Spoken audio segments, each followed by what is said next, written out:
à tous, bienvenue dans Réveil Net. Canap Net, c'est plus tard. Réveil Net, on va accompagner de votre petit déjeuner de ce matin. On va essayer de se réveiller ensemble parce qu'on n'est pas tous réveillés, mine de rien, sur le Non. plateau. À la régie, aujourd'hui, on a Cyril Latapi, donc qui n'est pas réveillé mais qui est bel et bien là. Merci Cyril de réaliser cette émission aujourd'hui. Aujourd'hui, on reçoit Psychos qui va nous parler du cosmos et d'aliens. Non, malheureusement, non. Psychos a dû se décommander. Je sais qu'on vous avait fait, on avait annoncé que Psychos serait avec nous ce matin. Malheureusement, non, il a dû se décommander pour raisons personnelles. Voilà. Mais on aura l'occasion de l'avoir sur le plateau et ce sera avec plaisir. En attendant, on a eu la chance de recevoir Constance. Bonjour tout le monde. Que certains connaissent déjà, hein, ceux qui ont regardé le bocal il y a 2 semaines. Constance était déjà venue sur le plateau. Ouais. Et aujourd'hui, en fait, on doit une fière chandelle parce que tu as sauvé l'émission de ce matin. Parce que je t'ai appelé hier pour arriver ce matin en disant « Hey, j'ai besoin de toi à 6h30, il faut que tu te présentes sur le plateau à 6h30. » Donc merci beaucoup d'être là ce matin. Avec plaisir. Mais on te félicitations parce que de réussir à me lever si tôt alors que le mémoire n'y arrive même pas. Mémoire De psychologie. de psychologie. Et ouais, parce qu'aujourd'hui, du coup, on va pas parler d'aliens et de cosmos, mais on va parler de psychologie.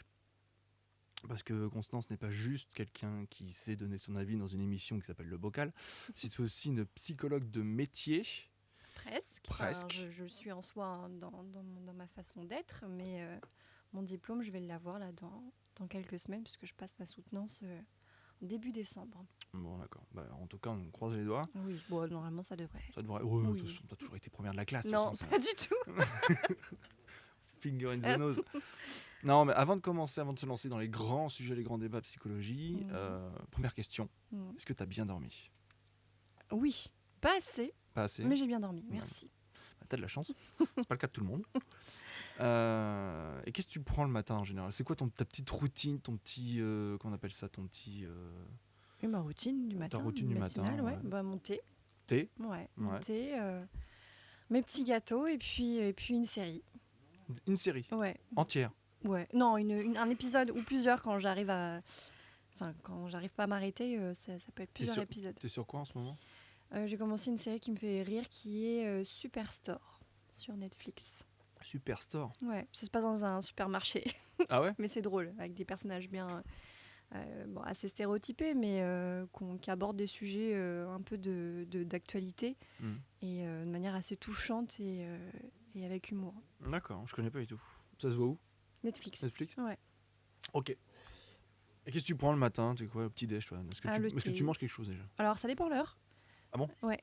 Quand c'est trop tôt, j'arrive pas à manger. Ça me donne des nausées. Ouais. Donc, quand il commence à être 7 heures, là, tu vois, c'est pour ça que j'arrive à prendre mon thé là maintenant. Il n'y a rien à manger dedans. Non, il n'y a rien à manger. J'ai réussi à manger un tout petit bout de barre de céréales avant de commencer là. Ouais.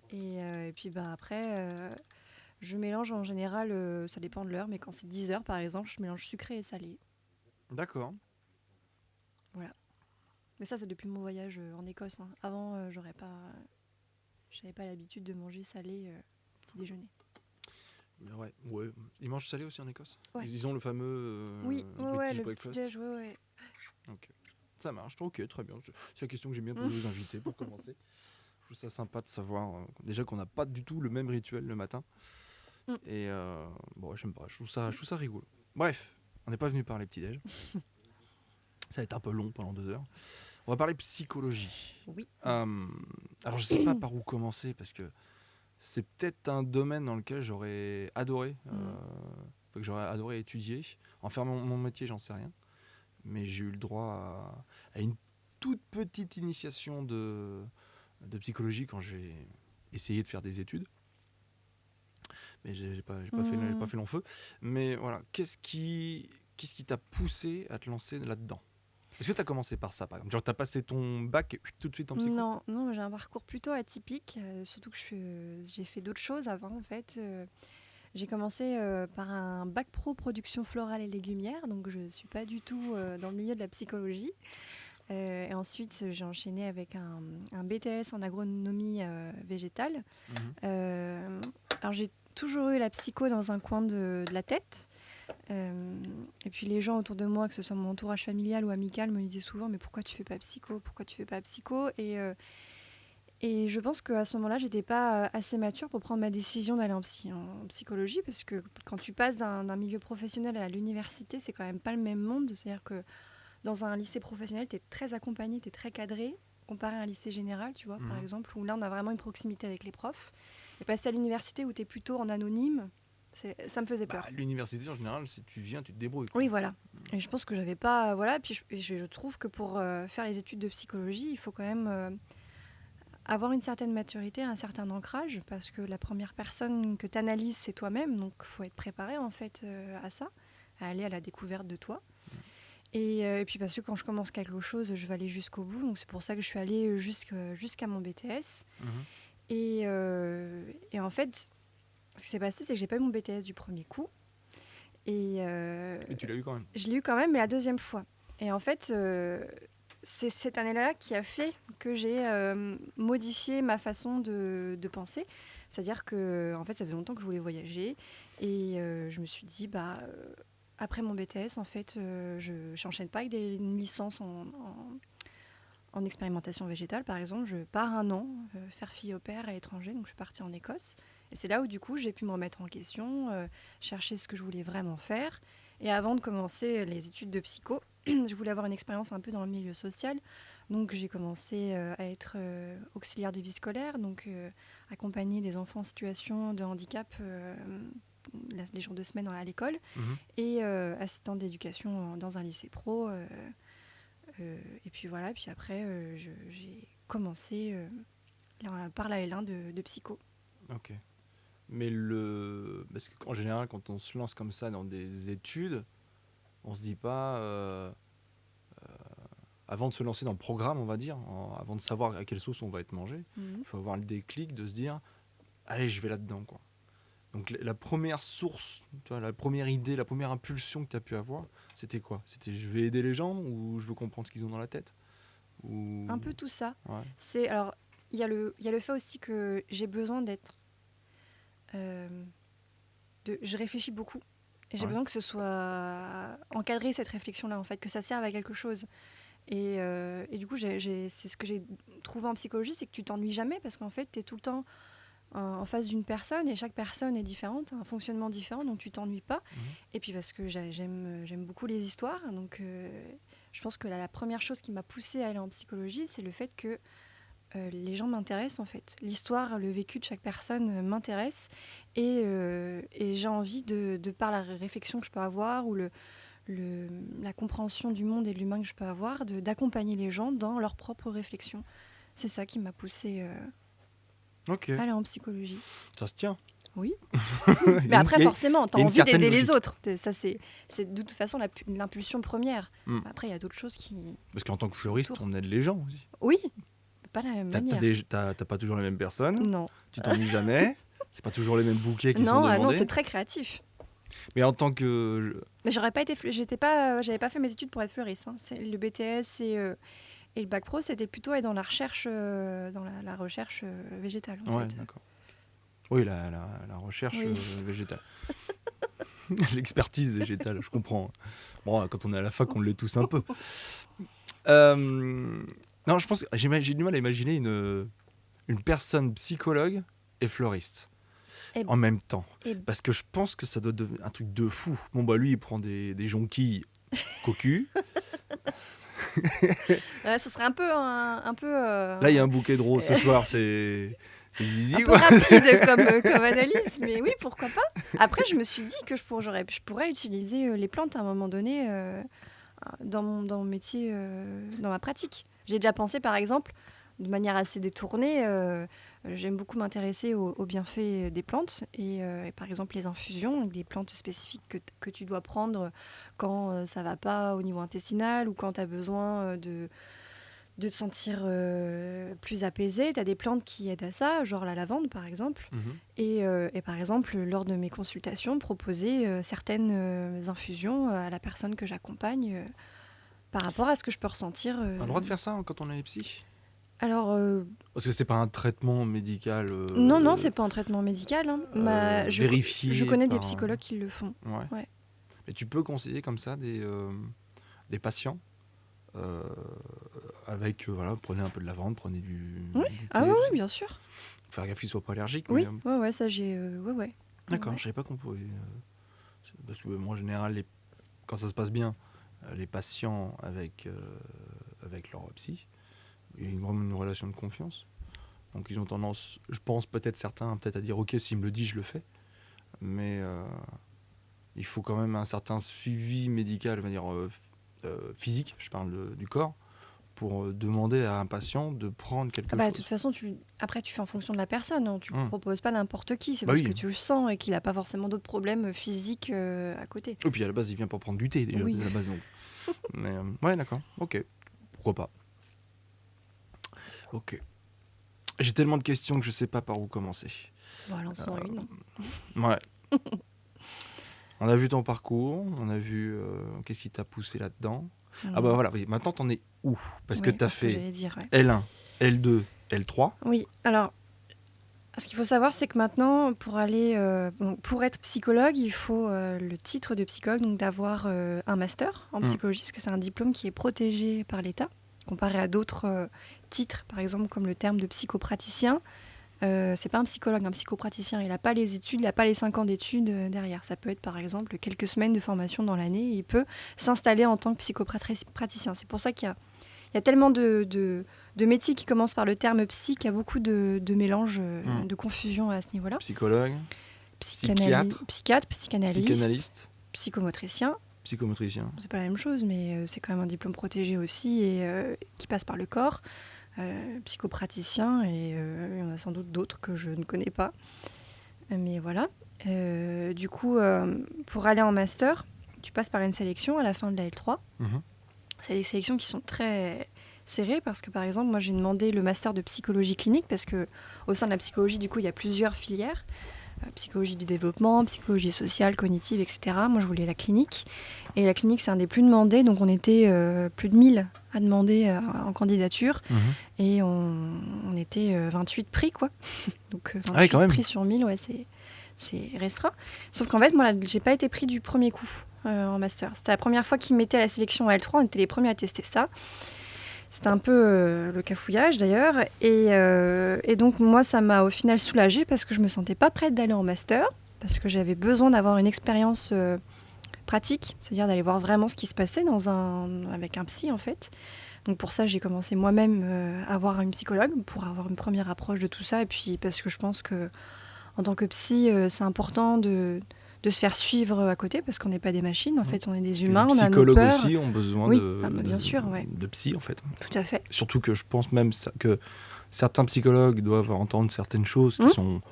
Après, tu as deux choses. Quand tu es psy, que tu vois un psy dans ce qu'on appelle le travail intime, donc quelque chose de très personnel, Ouais. et un autre psy pour la supervision. C'est-à-dire que là, tu vas le voir pour superviser ta pratique, parler de ta comme pratique. un interne en médecine qui est supervisé voilà. par un docteur diplômé. Voilà. D'accord, ok. Et, et donc, du coup, moi, j'avais besoin d'avoir une expérience avant. Et ce que j'ai fait, donc l'année m'a été très, très chouette pour moi parce que du coup, j'ai intégré à ce moment-là l'association SOS Amitié. Là, tu étais en quelle année? Alors là, j'étais entre la L3 et le M1. Parce que c'était vu que j'ai eu une année de rien, en fait, puisque j'avais pas été prise en M1. Ah oui. Donc j'ai intégré SOS Amitié, donc, qui était une super expérience. Et j'ai fait un stage avec une psy en maternité. Et donc du coup, là, je me sentais beaucoup plus assurée de rentrer en master. Et justement, je pense que ça s'est ressenti dans ma candidature parce que j'ai été prise à tous les masters que j'ai demandé, comparé à l'année d'avant où j'ai été prise nulle part. SOS Amitié, tu peux nous en parler un peu? Oui, alors c'est une plateforme d'écoute qui passe par le téléphone, mais aussi qui a un côté chat et mail, où en fait les personnes qui ont besoin de parler et qui n'ont pas forcément quelqu'un peuvent appeler. C'est une écoute anonyme, donc on ne sait pas qui est-ce qu'il y a au téléphone, on n'a pas le nom, voilà, on peut dire d'où on vient, tu vois, mais on n'a pas plus que ça. Et voilà, et ça aide beaucoup de gens, parce qu'il y a énormément d'appels tous les jours, chaque année. Ah, tu m'en as raconté quelques anecdotes, Oui. ouais, c'est vrai, qui étaient assez piquantes. On va pas en parler, parce que ça reste quand même dans l'intimité des personnes, même si on ne connaît pas l'identité des gens. Ça reste intime comme conversation. Donc on va pas dévoiler des anecdotes. Le numéro, c'est quoi? Tu l'as Alors plus? là, je ne l'ai pas en tête, mais Il se si trouve, vous, il se si trouve vous sur Internet. Internet SOS Amitié, vous trouvez tout de suite c'est un numéro national, donc c'est le même numéro peu importe où on est en France. Ok. Voilà. Bon, bah écoutez, ça existe Mm. et ça peut servir. Et je crois qu'en période de Nouvel An, de Noël, tout ça, Ouais, il y a- oui, ouais. Bah, c'est il y a- le moment en général où il y a beaucoup de gens qui se sentent Ouais. seuls en fait. Donc, c'est un peu, moi, ça me rappelle toujours le Père Noël est une ordure. oui, mais bah ça en même temps, c'est dedans. Hein, Ouais, c'est dedans. Mais c'est c'est la version plus drôle, on va dire, quoi. Mais bon, voilà, ça existe. Et du coup, si on veut devenir bénévole à SOS Amitié, comment ça se passe?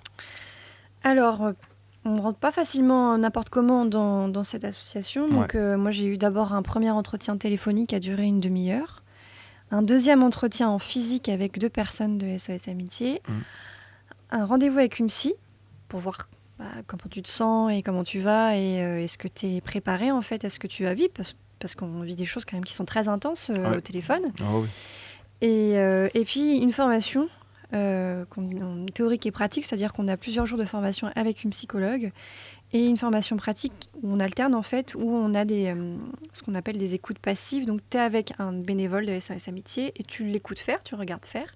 Après c'est une fois sur 2, d'abord lui, après moi, tu vois, dans la même séance pour t'accompagner en fait pendant plusieurs séances téléphoniques. Donc vous êtes 2 à écouter la conversation et il y en a qu'un qui parle. Ouais, c'est ça. Ok.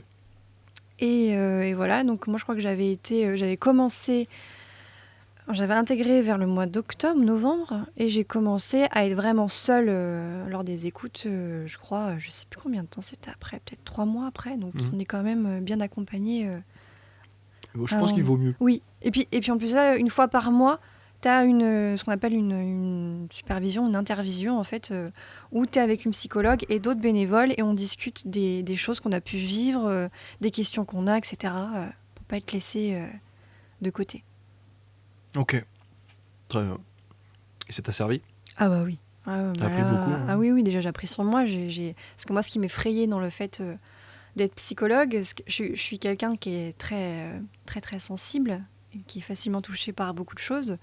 Et je me suis dit, mais comment je vais faire quand je vais être psy? Et en fait, j'ai remarqué que quand j'arrivais au téléphone, j'étais toujours constante, mais j'avais une autre posture en fait. Ça m'a fait prendre conscience que j'arrivais à mettre les choses, mettre une certaine distance tout en étant présente. Donc ça, c'était important. Et puis surtout, parce que la chose la plus importante que j'ai appris, les 2 choses, c'est le silence. L'importance d'une silence dans une conversation. Ne pas être gêné par le silence, parce que le silence il est très créatif. Ça peut être une personne qui est en train d'élaborer. Le silence, c'est un moment de réflexion. Oui, pas toujours. C'est pour ça que c'est important Ça quand peut on être un moment de réflexion. oui, ça peut être un moment de réflexion, c'est souvent le cas. Mais il faut réussir à discerner un silence qui est de réflexion d'un silence qui est du néant en fait, où c'est une personne qui est en train de se perdre à l'intérieur d'elle-même. Et parce qu'on a tendance, quand il y a le silence, à se sentir mal à l'aise et à vouloir remplir le silence. Sauf que quand on fait ça, du coup, on empêche la personne d'élaborer ses pensées. Ça peut être oppressant. Ouais. Et la deuxième chose que j'ai appris, c'est l'importance de valider la personne, l'autre, dans sa douleur, en fait. Et pas juste dire « mais c'est rien » ou « ça ira mieux demain ». Être vraiment dans l'écoute plus approfondie que ça. Ok. Est-ce que le téléphone n'aide pas justement un peu aussi à avoir cette posture cette distance? Parce qu'il y a une grosse différence entre avoir quelqu'un au téléphone et de l'avoir en face de lui. Ouais. Alors, tu vois, pour l'avoir expérimenté du coup en stage, d'avoir suivi donc toi, t'as fait les deux. j'ai fait les deux du coup. Tu as fait le téléphone et tu l'as fait en face à face, en entretien physique. Et ben c'est parfois plus difficile au téléphone. Ah ouais? Parce que quand tu es au téléphone, tu n'as pas l'autre en face. Donc ton imaginaire, il est encore plus présent. Et l'imaginaire, c'est ce qui peut vraiment venir plus facilement te troubler que quand tu as la personne en face de toi. D'accord. Je sais pas si c'est très clair. Non, si, complètement. Si, complètement. Ton imagination travaille tellement que tu te mets à imaginer l'autre en fonction de ce qu'il dit, en fonction du son de sa voix. Et par conséquent, on a tendance à imaginer le pire. Ouais. C'est ça. C'est comme ça que marchent la plupart des films d'horreur. Bon, d'accord. Ok. Écoutez, c'est pour ceux que ça tente. SOS Amitié, vous n'êtes pas lâché au téléphone comme ça, avec des gens qui ont des soucis quotidiens. Il y a des limites d'âge. Hein. Enfin, je sais que certaines régions, à Tours, je sais plus, il me semble que c'est minimum, il faut que tu aies minimum 25 ans. Oui. Je crois. as d'autres régions où c'est 18 ans, tu vois. Je trouve que c'est plutôt pas mal, Oui, justement. oui, Ça oui. renforce le suivi des personnes qui sont au téléphone. Bah, c'est pas un suivi, mais À la sélection, du coup. ouais. Mais Ah oui, le j'avais su- pas compris, oui. Oui, oui, c'est ça. la sélection Mm. des personnes qui sont au bout du fil et qui vont prendre en charge la conversation, Mm. c'est pas juste quelqu'un qui dit moi je veux bien le faire. Oui, oui. Il Non, y a, non, il y a non. un suivi de non. 3 mois, il y a un âge requis. Et puis ça dure 4 heures. Hein. C'est une des séances de 4 heures. Ah oui, tu faisais combien par semaine? 4 ou 8 heures. 4 à 8 heures, tu faisais Mais- 2 fois par semaine? Parfois, ouais, ça m'arrive de faire 2 fois par semaine. Bon. C'est important. Si Mm. ça vous intéresse, renseignez-vous, c'est bénévole. Ouais. Voilà. Et ça aide beaucoup de personnes qui sont dans le besoin. Mm. Très bien. Et puis bien sûr, pour ceux qui se lancent dans les études de Ah psychologie, oui, c'est une super expérience. super expérience. En plus, il y a une formation continue. Donc, c'est-à-dire que quand tu es bénévole là-bas, tu continues d'être formé. Tu as des week-ends où tu as des professionnels qui viennent de parler de certains sujets, comme par exemple les divorces dans les familles, comment aborder ça. Enfin, tu vois, pour que tu continues à être formé pour accompagner les personnes que tu as au téléphone. Ok. On va essayer un petit peu d'expliquer un peu plus ce que c'est que la psychologie, dans le remettre dans le contexte. Parce que tout à l'heure, on a parlé de psychologie, de psychanalyse, de psychiatre, psychopraticien et ainsi de suite. Donc tout ça, il y a beaucoup de lettres de psy, de lettres en commun, pardon. Est-ce qu'on peut détailler un petit peu tout ça dans le contexte? Parce que je suis Alors, persuadé essayer. qu'il y a tout le monde qui se plante. Oui. Même nous, hein, des fois, c'est... Et je crois que tu as dû me l'expliquer déjà Oui, 4 oui. ou 5 fois, j'ai toujours pas compris. C'est-à-dire qu'il faut retenir, en fait, sur tout ça. Parce qu'il n'y Ouais. a pas grande difficulté à comprendre, mais c'est juste qu'il y a tellement d'infos que c'est pénible à retenir. Bon, le psychologue. Alors, je vais plutôt le faire en différenciant. Ce sera Ouais. plus simple pour moi. Alors déjà, psychologue et psychiatre, ce sont des diplômes qui sont protégés par l'État. Ok. Tous les autres, non. Psychomotricien, oui, c'est pas la même chose encore. Mais là, on va parler psychiatre, psychanalyse, psychologue et psychopraticien. Dans ces quatre-là, Mhm. psychiatre et psychologue, c'est des diplômes qui sont protégés par l'État. Psychiatre, c'est de la médecine. Mhm. Il passe par les études de médecine pour être psychiatre. Il prescrit des médicaments. Eux, ils ont le droit. Eux, ils ont le droit des de prescrire, ordonnances, voilà. ils ont tout ça. Ils sont plus dans l'accompagnement de pathologies assez lourdes. Tu vois, la schizophrénie, tout ça, c'est en général, quand elle n'est pas stabilisée, c'est un psychiatre que tu vas voir. Ok. Il n'est pas formé de la même manière qu'un psychologue. Ah oui, il y a le terme psychothérapeute aussi. Psychothérapeute, depuis quelques années, est aussi protégé par l'État. Ah ouais? Oui. Ça y est? Justement parce que il était utilisé à tout va par des gens qui n'avaient pas de formation. Ouais, on pouvait être psychothérapeute. C'est le nouveau psychopraticien, en fait. C'est la nouvelle. Aujourd'hui, tout le monde utilise le terme psychopraticien très facilement, Ouais. sans diplôme, protégé, sans avoir fait d'études sur plusieurs années. Tu fais un stage de 2 jours, essayer de Ouais. praticien. Tout le monde peut quoi. mettre sa plaque. D'accord. Ce qui n'est pas le cas donc de psychologue et de psychiatre. Ah non. Psychiatre. pardon. Non, là, il faut que tu sois inscrit, ce qu'on appelle que tu as un numéro ADELI pour être psychologue, qui est le numéro de référence pour dire que tu as le titre, en fait. Ok, d'accord. Pour être psychothérapeute, il faut avoir un master de psychologie clinique. C'est pour ça que moi, quand je vais être diplômée, je vais être psychologue clinicienne et psychothérapeute. Donc un psychothérapeute Il est est formé- forcément psychologue. Il est forcément psychologue. Enfin, il est formé en tant Il que peut être psychologue. aussi médecin et psychiatre.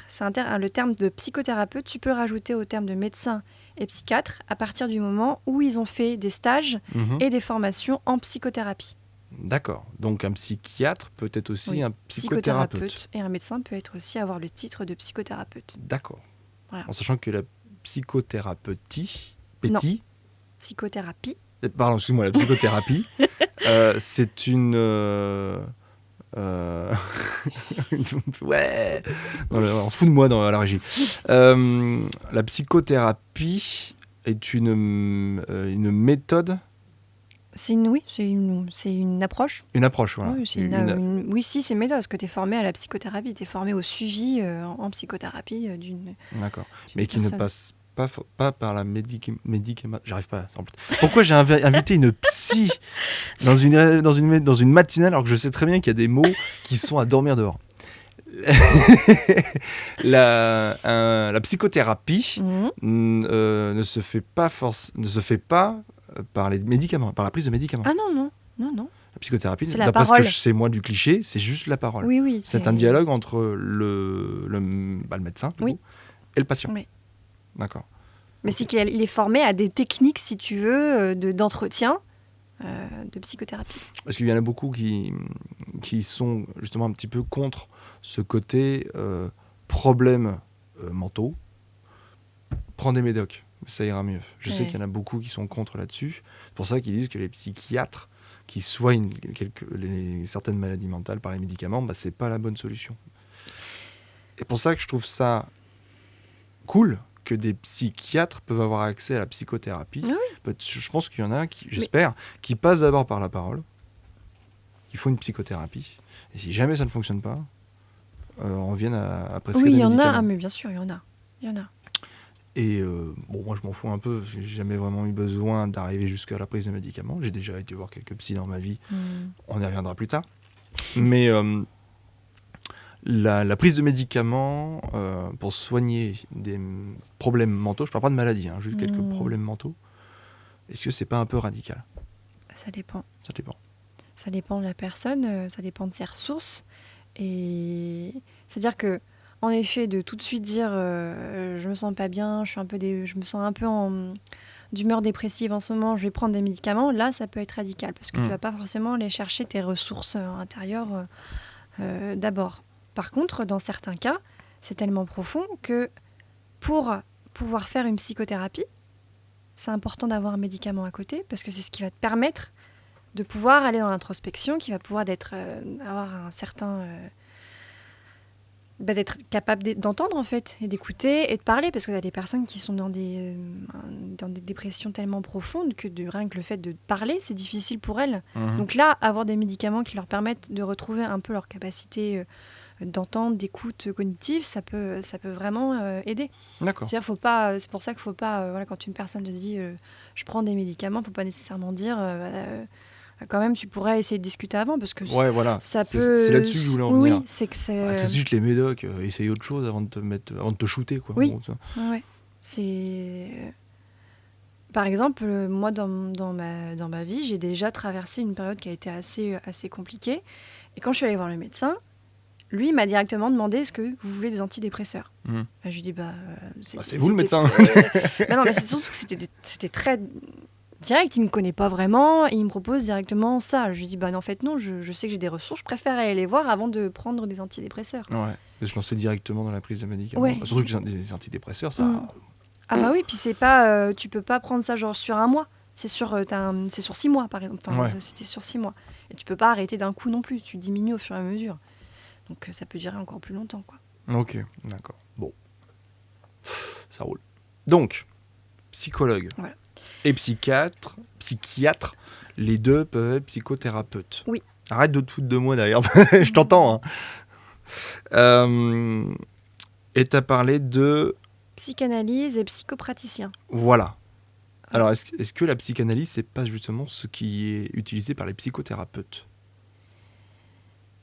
Alors en fait, tu peux... Alors c'est vrai que c'est compliqué. Quand tu es psychologue... Oui, mais pas que. Quand tu es psychologue, tu as ce qu'on appelle des courants de pensée. Ouais. Donc tu peux être psychologue d'orientation psychanalytique. Ouais. Donc tu peux être psychologue, psychothérapeute en ayant une approche psychanalytique. Mais tu peux pas être...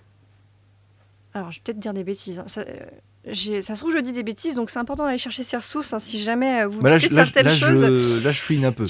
Quand tu es psychanalyste, juste psychanalyste, c'est pas un diplôme qui est protégé par l'État. Par contre, ils sont quand même pas mal formés, ils sont bien formés, ils doivent avoir fait être eux-mêmes en analyse avec un autre psychanalyste pendant plusieurs années avant de pouvoir s'installer en psy. Voilà. Mener des psychanalyses. Mais comme psychothérapeute, c'est un terme qui est protégé par l'État, étant donné que qu'il faut que tu sois diplômé de certaines... que tu aies fait une formation spécifique. Je sais pas si... Je pense pas que tu puisses être psychanalyste et psychothérapeute en même temps. Enfin, avoir le terme de psychothérapeute en même temps.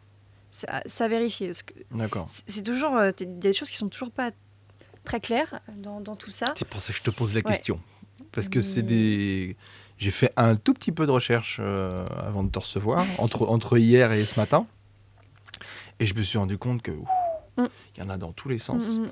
Et c'est très compliqué de se Ouais. repérer. Et si quelqu'un ressent le besoin de suivre un psy, il va suivre lequel? Le psychiatre, le hologue, le cologue, le thérapeute, enfin voilà. Ouais. C'est assez compliqué. Donc, bon, c'est toujours compliqué. Le mieux, c'est de Oui. se renseigner, c'est Bah, pour sûr. l'instant, j'allais dire, il y en a un qui est remboursé. Donc, des fois, non, maintenant, il va y avoir les deux, psychologue et psychiatre. Donc, déjà, quand tu as besoin de voir quelqu'un, ça dépend aussi de ton budget, malheureusement. Ouais. Donc, c'est déjà une première sélection. Ouais, d'accord. Après, c'est au grand mot, les grands remèdes, comme on dit. Mm. Quoi. Si t'as mal quelque part, il y a un remède qui va te servir. S'il y en a un qui est plus cher que l'autre, il faut quand même le prendre. Ouais. Bah, savoir si c'est celui-là qu'il faut y aller, c'est pas sûr. Bah ouais. Ok, d'accord. Bon, c'est un peu... ouais, c'est compliqué à mettre dans l'ordre. On va dire que les deux principaux, c'est psychologue et psychiatre Et psychanalyste, quand même. et psychanalyste. Ouais. Euh, Psychopraticien, en fait, il faut juste prêter attention. Parce que quand tu regardes, par exemple, quand tu cherches un psychologue et que tu vas sur Doctolib, Mm. il peut te proposer des psychopraticiens. Ouais. Et du coup, c'est un peu difficile pour les personnes de se repérer et de savoir que un psychopraticien, il faut aller voir. En fait, il faut faire ses recherches, il faut aller voir où est-ce qu'il a été formé, à quoi il a été formé, combien de temps, etc. Voilà. Après, il y a des gens qui peuvent être très compétents pour accompagner sans avoir fait 5 ans d'études. Mais voilà, les études, elles sont quand même nécessaires parce que ça t'amène à avoir une certaine réflexion sur toi, sur l'autre, à avoir de meilleures capacités d'écoute, d'accompagnement. Disons que... j'ai une bêtise. J'ai perdu mon chien il y a 3 semaines et je dors plus. Il vaut mieux aller voir un psychologue ou un psychiatre? Ça dépend de ta demande. C'est toujours ça en fait. Ça dépend de la demande de la personne. Donc c'est une problématique de deuil là, donc en soi, c'est pareil. Ça dépend si tu as besoin de. Si t'es tellement mal, genre à pas réussir à te lever, pas réussir à aller au travail, et peut-être que là, en effet, aller voir un psychiatre parce qu'il peut t'aider à te donner justement des médicaments. Ça dépend en fait. Mais la première étape, c'est quoi? C'est aller voir un médecin? Oui, même pas forcément. Tu peux directement passer prendre un rendez-vous avec un psychologue. Hein. Directement? Oui. À part si tu veux être remboursé maintenant, vu que ça va être voilà. Donc tu peux directement aller voir. Moi, avant de consulter ma psy, j'ai pas été voir un médecin. Hein. J'ai fait mes recherches et je suis directement allée la voir. Pareil, mais parce que tu es psychologue, donc tu connais le cheminement, l'idée, donc tu vas facilement vers un collègue, du coup, pour régler ça. Moi, je suis allé voir un psy parce que je savais plus ou moins ce dont j'avais besoin. Puis on avait beaucoup parlé justement de la psychologie en général, donc je me suis dit, ok, je vais aller en voir un. Mais quelqu'un qui ne connaît pas ce monde-là, qui sait qu'il va pas bien, qu'il lui est arrivé quelque chose, qu'il a du mal à s'enlever ça de l'idée, qu'il a du mal à faire son deuil, par exemple. Alors j'ai pris cet exemple-là, mais il y en a plein. Si on a un conseil à donner à ces gens-là, la première étape, ce serait de prendre rendez-vous. Oui. Mais comme on l'a dit tout à l'heure, il y a tellement de psy quelque chose que... Oui, alors après, normalement, si la personne elle est professionnelle et qu'elle comprend que son accompagnement, c'est pas ce qu'il faut à la personne, elle est censée la rediriger vers la personne qui est nécessaire, compétente. donc compétente. Si elle pense qu'elle doit aller voir un psychiatre, et ben, elle va lui dire d'aller voir un psychiatre. Après, il y a des gens qui, pour le médecin, il y a des gens qui vont être plus rassurés de passer par leur médecin de famille parce que c'est lui qu'ils connaissent en premier avant d'aller voir un médecin. En fait, ça dépend comment la personne elle se sent. Et en effet... c'est vrai qu'il y a tellement de... Même au niveau des approches, tu vois. Par exemple, tu vas pas chercher la même chose en aller voir un psychologue spécialisé dans les sciences cognitives qu'un psychologue clinicien ou dans le développement. Oui. C'est pas la même forme de thérapie, c'est pas la même approche, c'est pas forcément pour les mêmes choses. Donc, quel que soit ce qu'on ressent, le mal, le mieux, c'est d'aller voir quelqu'un, comme dit l'expression, aller voir quelqu'un. Voilà, la personne, comme je disais, qui est professionnelle, si c'est pas adapté, elle va normalement réorienter. Ouais, ok, d'accord. Bon. Petit conseil de la part d'une professionnelle. Si vous ne sentez pas bien, si vous avez le moral dans les chaussettes, vous avez besoin d'un certain suivi psychologique, psychologue, psychiatre, même le médecin de famille qui sera en mesure de vous accompagner est bon à aller voir, quoi. Ok. Mais même quand on va bien, on peut aller voir un psy. Parce qu'on n'est pas obligé d'attendre d'être au bord du gouffre pour aller consulter. Ça, c'est une question que je voulais poser aussi, mais on peut en parler maintenant, parce que ça m'intéresse énormément. C'est un cliché que l'on a beaucoup sur la psychologie. Il faut aller voir un psy quand on va mal. Ou la psychologie, c'est pour les fous. Voilà. C'est quelqu'un qui parle à un poteau dans la rue qui doit aller voir un psychologue. Et je voudrais avoir ton avis là-dessus. L'avis de la professionnelle. Parce que je vais donner le mien en premier. Peut-être que ça va t'aiguiller un peu. Moi qui ai fait l'expérience du suivi psychologique, alors ça, j'ai pas fait un truc de 1 an, j'ai pas fait une thérapie de 1 an parce que j'en avais pas besoin à ce point-là, mais j'ai fait quelques séances. Et au final, j'ai comparé ça à une séance de relaxation, comment on appelle ça, tu sais, quand tu vas dans les centres là, où tu mets de la boue sur le corps et des concombres sur les yeux. Thalasso. D'accord. Non, mais tant mieux si tu as ressenti ça. Tu vois, il y a ce côté. Bon, j'en ai pas plus besoin que ça. J'ai pas besoin de me mettre des concombres sur les yeux. Par contre, je suis ressorti de là, je me sentais beaucoup mieux. Oui, parce que du coup, tu as été dans un objectif d'améliorer un bien-être. En fait. C'est ça. Et voilà, c'est une séance, en fait. C'est une séance de psychothérapie, psychologie, enfin bref, ça dépend qui vous allez voir. Mais, ça, mine de rien, ça permet de mettre un petit peu de clarté dans sa vie, de ranger certaines choses. Comme si on se payait une séance de voyance, tu vois, pour ceux qui y croient. Et les concombres sur les yeux, avec un peu de vinaigrette, ça passe. Mais, enfin, à manger, je veux dire. Mais, donc voilà, il y avait ce côté très... J'en avais pas besoin. Si, en fait, je me suis rendu compte qu'au final, on a tous besoin d'une séance de psychologie. Ça fait du bien, quoi. Même si vous dites, oh, bon, non, ça va, moi. Allez-y. Franchement, c'est un truc qui est plutôt efficace. Et on arrive à découvrir des choses qu'on se traballe, en fait, depuis quelques temps. Et j'ai dit, ah ouais, en fait, j'avais ça. On met à jour tout ça et ça va mieux. Un kiné, quoi. Vous avez un nœud là, je l'enlève. Vous avez un nœud là, je l'enlève. On ressort de là un petit peu bancal, mais le lendemain, tout va bien. Donc, est-ce qu'on a besoin d'être fou pour aller voir un psychologue ? Moi, ma réponse est clairement non. Mais j'ai envie d'avoir l'avis de la professionnelle. N'utilisons pas le terme fou, déjà. Bien sûr. Je l'ai fait exprès parce que c'est le cliché qu'on a. Mais non. En fait, on peut aller bien et aller voir un psy, par exemple, dans un changement de vie. Tu vis un déménagement ou un changement professionnel et tu te poses des questions sans forcément te sentir d'humeur dépressive ou diminuer ou voilà. Et tu as juste envie de mettre certaines choses au clair, de comprendre. En fait, la personne, le psy, il est juste là pour t'accompagner dans tes réflexions. Donc, du coup, tu n'es pas forcément obligé d'être, comme je disais, au bord du gouffre pour aller voir un psy, en fait. Ça peut être justement te permettre d'être dans un mieux-être, en fait, d'améliorer un bien-être que tu as de départ, mais dans une recherche de te sentir encore mieux. Donc, t'as pas... Voilà, c'est... Et moi, ça va faire, je pense, 1 an et demi que je suis suivie. Toutes les 2 semaines à peu près. Et il y a des jours où je vais bien, où je me sens bien. Et je vais quand même la voir. Et c'est cool parce que, justement, quand tu te sens bien, tu as moins de résistance. Donc, du coup, c'est plus facile d'aller voir à l'intérieur ce qui se passe. Ouais. Parce que quand tu te sens mal, tu te sens mal. Hein, donc, tu as plein de ce qu'on appelle des résistances, en fait. Des défenses qui sont aussi intéressantes à aller voir parce elles veulent dire beaucoup de choses. Mais quand tu vas bien, du coup, tu es plus ouvert. Et donc, tu vas plus facilement aller au contact de choses qui te troublent. Qu'est-ce qu'il y a ? Ah, rien, c'est dans le chat. C'est Fractal qui dit des bêtises. C'est bien de parler à un poteau dans la rue. J'aime beaucoup le faire. Enfin, je pense que tu as trouvé un patient, là.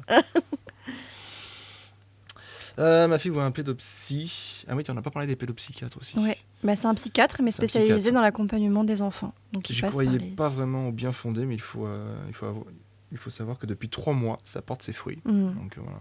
Et donc tu dois faire un bond, en fait. Le souci en France, c'est que dire je suis suivi par un psy, tout de suite, les gens pensent que tu es fou ou folle. Hein. Alors, ça. Alors que par exemple aux États-Unis, cela signifie que tu prends soin de Mm. toi et c'est même vivement encouragé par la Mm. société. Oui, ça c'est vrai. C'est vrai qu'en France, tu dis à des amis, bah ouais, en ce moment je vois un psy, je me fais suivre. Tu dis, ah ouais, ça va pas. Tout de suite, c'est signe de mal-être en fait. Alors, oui, ça a été longtemps le cas. Je trouve que maintenant, ça s'ouvre un peu plus. Moi, je me suis jamais retrouvée, peut-être parce que les gens savent que je suis psy, mais je me suis jamais retrouvée en face de quelqu'un quand je dis que je suis suivie, qui me dit mais c'est que ça va pas. Enfin voilà. On voit d'ailleurs cette ouverture dans le fait qu'il y a beaucoup maintenant de termes psychologiques qui arrivent dans le discours commun. Par exemple, comme on disait, bipolaire, Ouais. schizophrène, etc. Les gens qui mettent deux pulls. Bipolaire. N'importe quoi. Ah, elle est bien. Elle est bien. Elle est bien. Et on rigole en régie.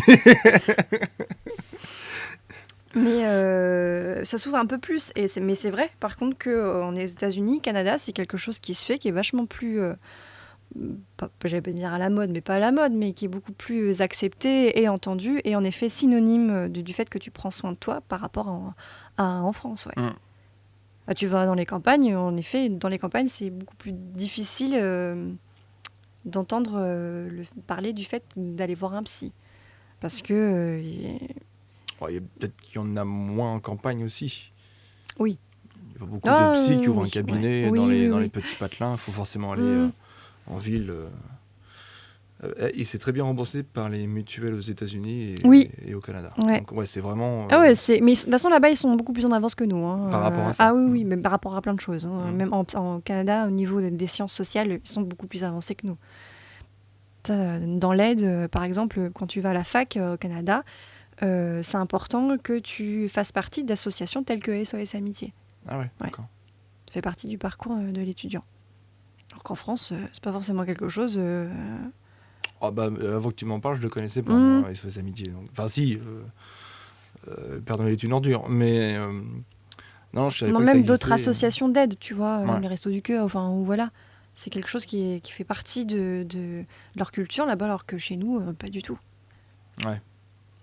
Bon, intéressant, monsieur le ministre de l'Éducation. Envoyer des enfants à SOS Amitié pour les éduquer un peu. Ok. Donc voilà.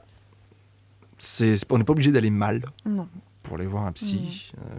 Comme ça peut être en préventif, d'ailleurs. Si on sait qu'on va avoir un changement de vie, comme je disais, par exemple, si on sait qu'on va rentrer dans un divorce ou qu'on va changer de travail, etc., pour éviter justement d'être submergé par l'état d'angoisse. De tuer son conjoint. Voilà, d'être submergé par l'état d'angoisse. Ouais. Autant aller voir en préventif pour justement désamorcer certaines choses. D'accord. Après, tout ce que je dis là, je tiens à préciser parce que je ne l'ai pas encore dit, c'est ma vision. C'est mes filtres, c'est ma compréhension. Si je ne dis pas de vérité... c'est notre perception. Toi, ta vision de quelqu'un qui est dans les études, qui a la tête dedans, et mais les questions de quelqu'un justement qui n'y connaît que dalle et qui veut juste mettre un petit peu, que ce soit un peu plus éclairci. Moi, je pense que ça, les gens le comprennent, mais oui, tu fais bien de le préciser quand même. Quoi d'autre N'hésitez pas dans le chat si vous avez des questions, on peut y répondre. Ou pas. Ou pas d'ailleurs. On va essayer. On peut essayer, ouais. Non, de toute façon, moi j'en ai plein des questions, mais je voudrais évidemment les faire par étapes parce que sinon on aura. Tu peux en mettre un tout petit peu, je peux te donner de l'eau, il n'y a pas de problème. Merci. Puis une autre bouteille derrière, donc merci. Il y a de quoi faire. C'est vrai qu'on parle. Ouais, t'en as pas en régie, tant pis, fallait y penser avant. Et je me venge, ouais. Avant d'attaquer les sujets bien précis, oui, j'avais une question. L'image du psy, on a vraiment ce côté, le patient est allongé, il parle, et l'autre il fait des bonhommes en bâton sur son carnet. Donc, on va se concentrer juste sur la psychologie. Qu'est-ce qui se passe en fait dans ces... c'est pas une réunion, comment dire, les entretiens. Dans ces entretiens, exactement. Qu'est-ce qui se passe la relation entre le psychologue et le patient. Qu'est-ce qui se passe à ces moments-là? Parce que ce cliché, on l'a tous. Alors, ce cliché, déjà, le divan, c'est pas un cliché, c'est une vérité, mais c'est chez le psychanalyste. Et le psy qui fait et ça le divan, c'est vraiment psychanalytique. C'est vraiment un psychanalyste qui a le divan. D'accord. Et ça, c'est pas quelque chose que je vais pouvoir aborder parce que c'est pas quelque chose que je connais. Bah, ça dépend Continuez. de plusieurs écoute. psychologues. 72 €. Oh, quand même. Au revoir. Ça dépend des villes. Hein, Bonjour. Asseyez-vous. Continuez. Non, ça c'est 72 €. ça ça peut être un cliché, mais j'ai vu deux psys. Donc je vais plutôt aborder les choses comme ça parce que j'ai pu voir deux pratiques différentes. Une psychologue qui était d'orientation psychanalytique et une autre psy qui est d'orientation plutôt intégrative, donc qui a plusieurs approches et qui va piocher dans différentes approches en fonction de la personne qu'elle a en face d'elle et de ce qu'elle ressent. Donc je suis plus ça. Tiens, Et, et ça dépend Continue. du psychologue. T'en as qui vont 72 t'en as qui vont parler pas forcément beaucoup, Ouais. et t'en as qui vont plus parler. Donc ça vraiment, ça dépend du psy. D'accord. Donc le but du jeu, c'est de laisser le patient s'exprimer. Mhm. Alors moi je vais dire personne. J'ai du mal avec Personne le terme patient en fait. Ouais. Mais ça c'est propre à moi. J'ai On va beaucoup de laisser mal la à- personne, Ouais. on va pas dire le client quand même. Non. Bah, dans l'approche humaniste de Carl Rogers, c'est le terme client qui est utilisé. Qui ça Carl Rogers, c'est un des pionniers de la. On dirait un nom de joueur de baseball. C'est un des pionniers de l'approche humaniste. Lui, c'est le terme client. D'accord. Il est toujours vivant ou c'est quelqu'un Non. de... Non, mais il est plus là. Il a vécu quelle période Alors là, 19e, 18e Ah bah 19e, 20e. Je sais pas, moi Oui, je te posais oui, ça. oui, oui. Carl Rogers. Rogers. Carl Ouais. Rogers. Ouais. Donc il va faire quelques petites recherches. Il va nous le dire.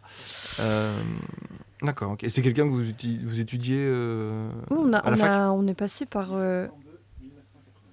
1902-1987. Merci Cyril. Ça dépend de quelle fac. Pareil, hein, les facs, en fonction de là où tu vas, il y a des spécificités. Hein. À Tours, c'est intégratif, donc tu vois plusieurs courants. Mais par exemple, tu vas dans certaines autres facs où c'est spécialisé dans l'approche freudienne, lacanienne.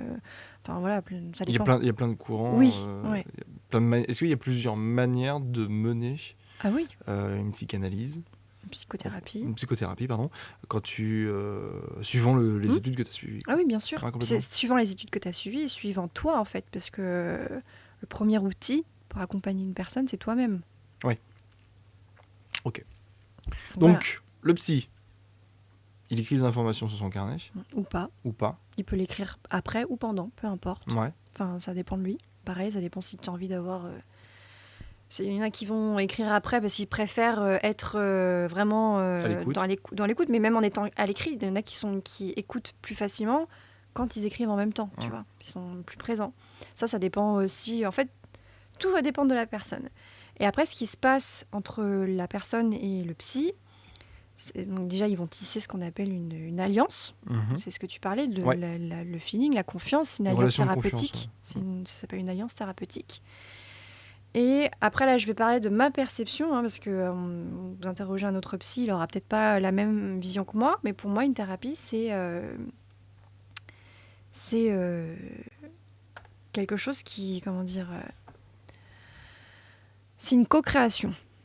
Pour moi, c'est-à-dire que on part sur une page blanche et on écrit en même temps.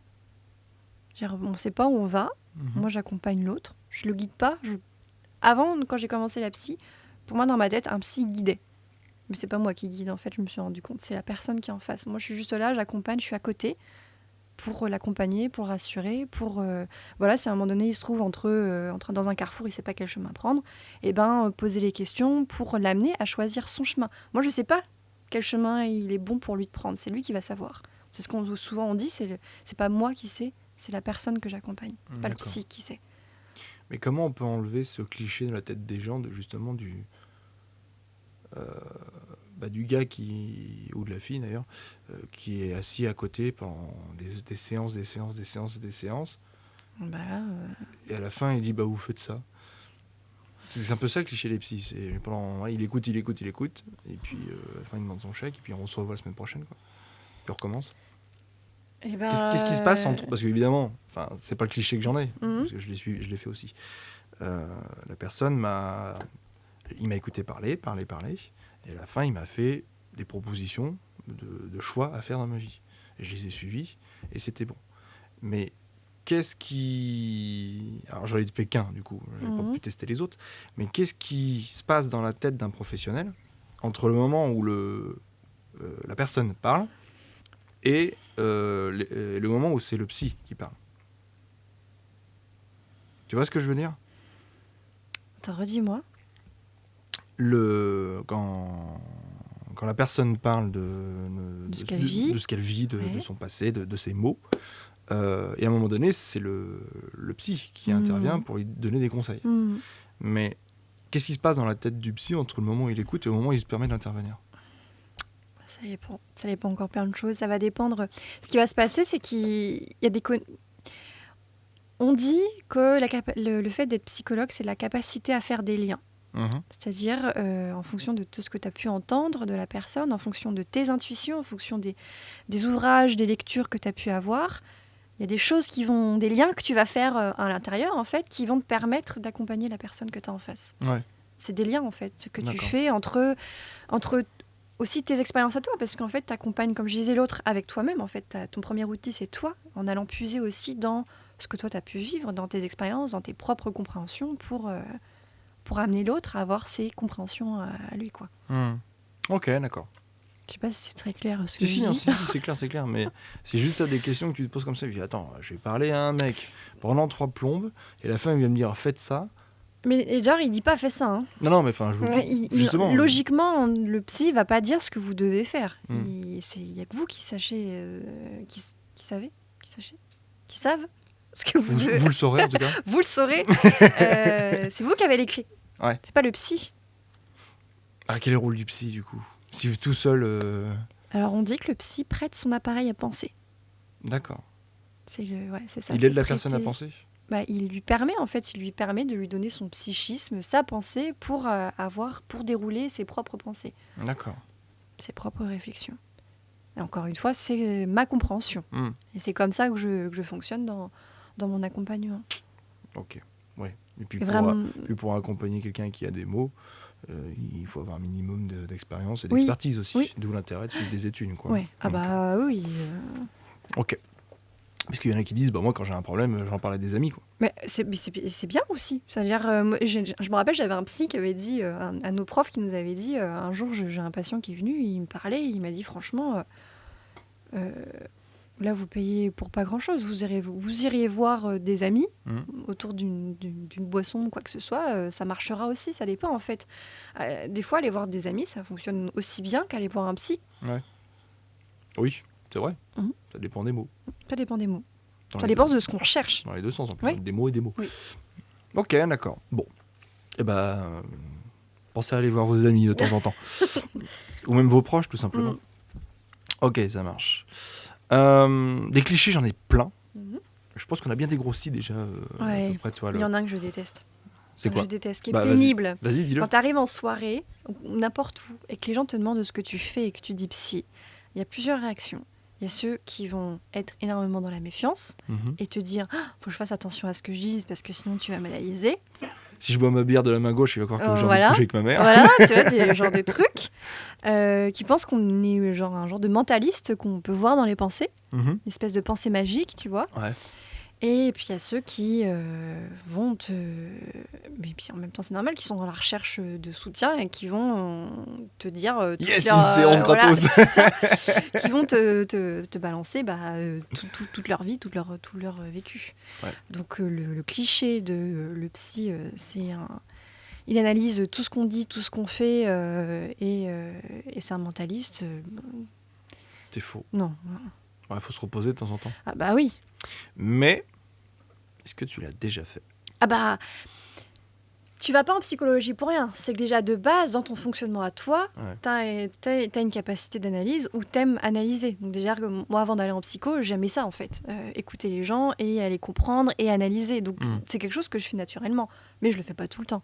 Et surtout, il y a une différence entre analyser et aller dire à la personne ce que t'as analysé sans même qu'elle t'ait posé de questions. Ça, c'est pas bien. Bah ouais. Parce qu'elle est pas dans cette attente-là. Oui, parce Parce que qu'à t'as la des gens base, qui... la personne demande à voir un Oui, psy. parce que t'as des gens qui vont le C'est pas un faire. psy qui va dire tiens, toi, Ah, mais il y en a. je vais te T'as faire pleurer, des, toi. t'as des, je connais des gens qui ont eu des vécus comme ça, avec des psychologues qu'ils ont rencontrés en soirée, Hmm. qui leur font toute une analyse sans rien qu'ils aient demandé, en fait. Et ça, c'est super dangereux. Et puis, c'est pas cool pour la personne. Ah, ça peut le Ah démonter. bah oui, j'ai une amie à qui c'est arrivé. Elle était dans une exposition d'art, je crois, et une nana qui est venue et lui dire oui, je vous analysais parce elle avait son art à elle qu'elle avait entreposé, et donc j'ai analysé votre art, j'ai compris ça de vous, je pense que vous vivez telle chose, donc je vous donne ma carte pour si vous avez besoin. Mais ça, c'est odieux en fait de Ah, faire c'est ça. glauque, ouais. Ouais, c'est C'est glauque. glauque, c'est odieux, puis tu démarches pas en fait les gens de cette manière. C'est, Bah, je trouve que c'est violent, c'est quelque chose de violent pour moi. Mais t'en as. je pense que si on regarde l'émission et m'envoie un message en disant ouais, j'ai analysé votre comportement pendant l'émission, c'est pas le que je veux voir. Je vais aller voir un autre. Oui. Ça me fait trop peur. Elle est capable de m'analyser sur une seule émission. Je suis waouh. Ce qui me fait d'ailleurs amener à dire que c'est pas parce qu'on est psychologue qu'on est forcément Bon, déjà. voilà, t'as des psychologues qui sont, d'après moi, qui devraient pas faire ce métier. Il y a des dérives dans tout en fait, comme dans tout métier, il y a des dérives. Bien sûr. Donc c'est toujours important si vous êtes amené à voir un psychologue, de aussi vous poser des questions. Si à un moment donné vous vous sentez pas bien à la rencontre de cette personne, qui a un feeling que vous sentez pas, bah forcez pas en fait. Vous pouvez aller voir quelqu'un d'autre et oui, on peut écumer les psychologues pour y trouver le bon. Oui, voilà. Ça peut être un homme, ça peut être une femme. Je dis souvent que c'est trouver chaussure à son pied, hein, un psychologue. Ouais, c'est ça. On peut en essayer plusieurs avant de trouver le bon. Moi, j'en ai vu 2. C'est la deuxième qui m'a convenu, mais j'en connais des psychologues, des professionnels qui ont dû aller en voir 3-4 avant de trouver la personne qui lui convenait. Le problème, c'est qu'il y a aussi ça, c'est pas un cliché, mais le fait que les gens disent bah non, moi je veux pas aller voir un psy, j'en ai déjà vu une fois, ça s'est très mal passé, et donc du coup, qui vont pas refaire l'expérience. Ouais. Ah, j'ai eu droit quand j'étais gamin. Bah voilà, et en général, c'est ça. C'est quand tu as été forcé à un moment donné de ta vie, qu'on t'a obligé à aller voir un psy, et du coup, quand tu vas voir un psy, que t'as pas envie d'aller voir un psy de base, c'est pas très, on va dire, productif.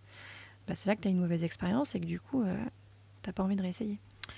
Je me souviens, je partage un petit peu l'expérience. Je t'en prie. La première expérience que j'ai eue avec un psy, je sais pas, je devais avoir.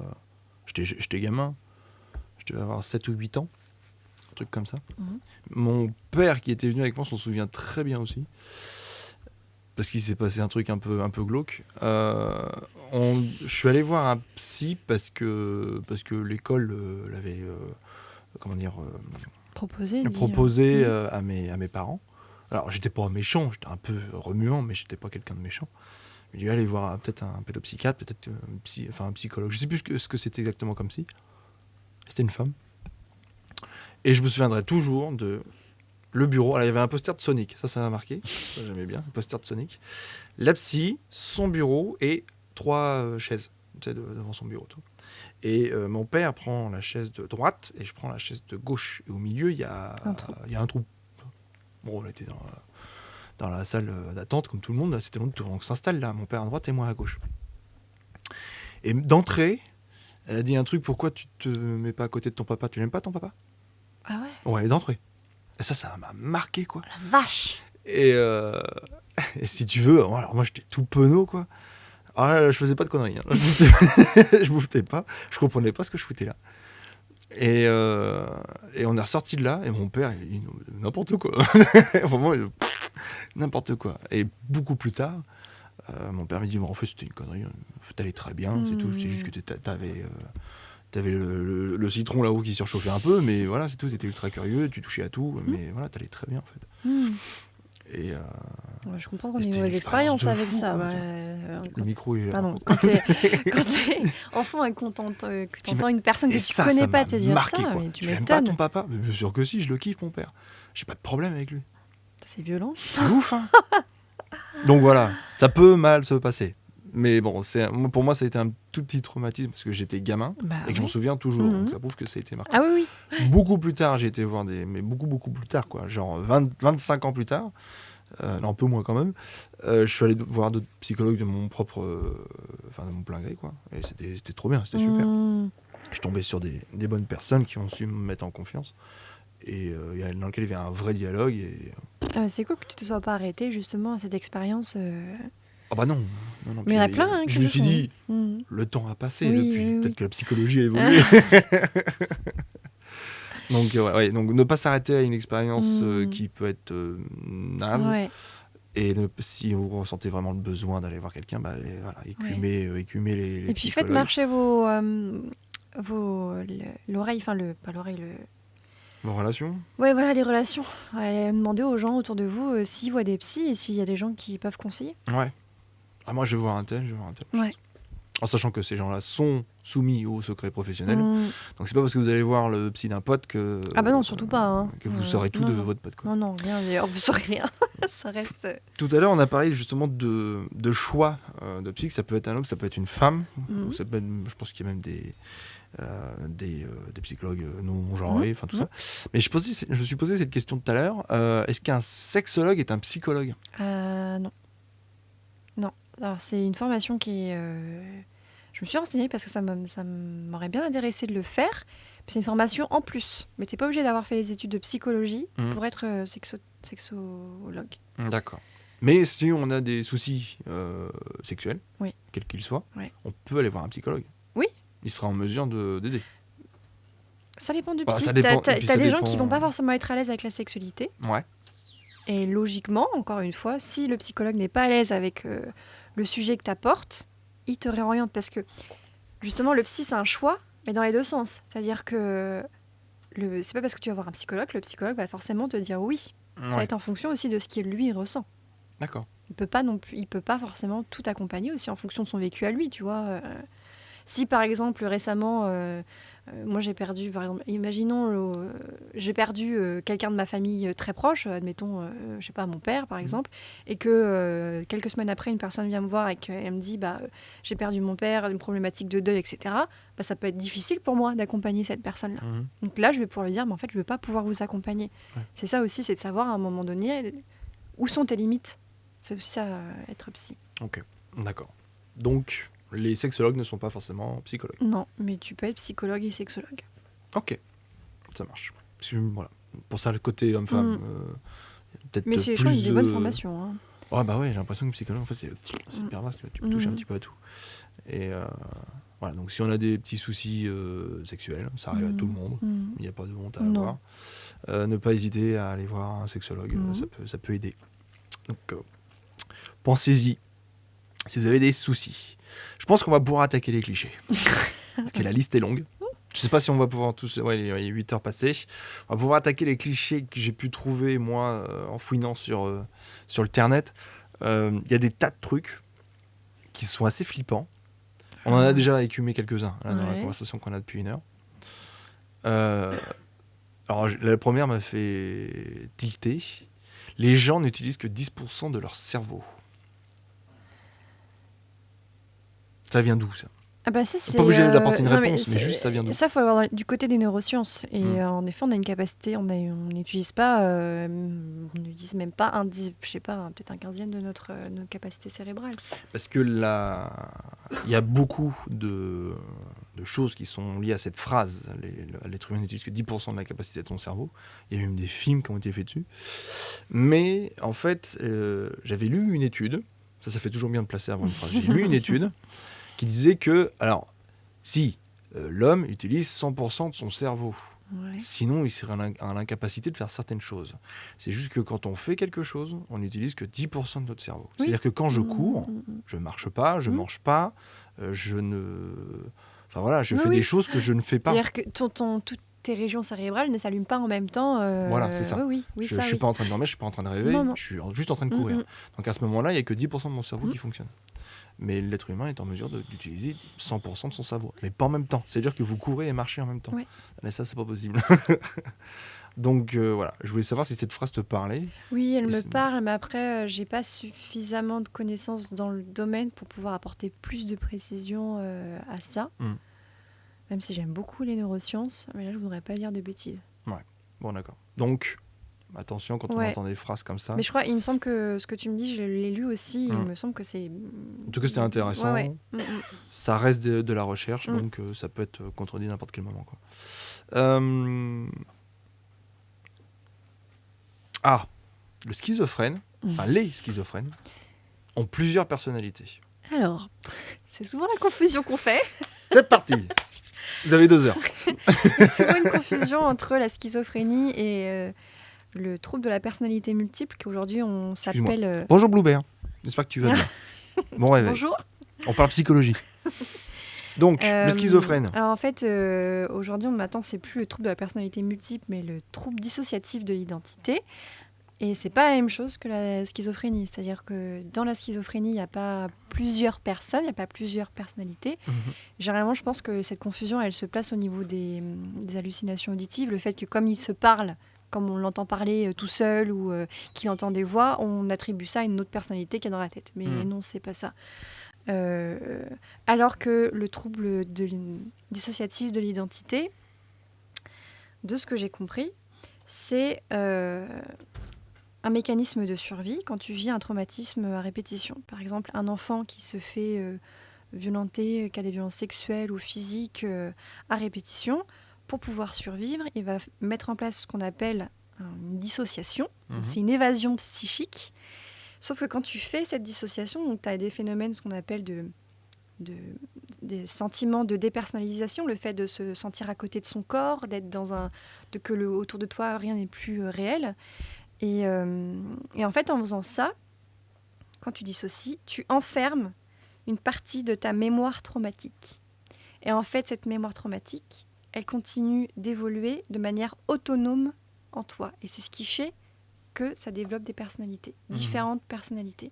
Par exemple, tu vas avoir une personne qui va avoir 5 personnalités différentes, qui, quand l'enfant se fait violenter, eh ben, elle va s'évader et c'est une autre personnalité qui va venir pour pouvoir la protéger. T'en as une autre qui va être agressive parce que ça va être la personnalité qui a grandi pour se défendre. Et voilà, elles s'interchangent en fonction de ce qu'elle vit dans la journée. Donc là, on est toujours dans la schizophrénie. Là, c'est la personnalité multiple. Voilà, la personnalité multiple. C'est le trouble dissociatif de l'identité. Ouais, ça, c'est très impressionnant. Ouais.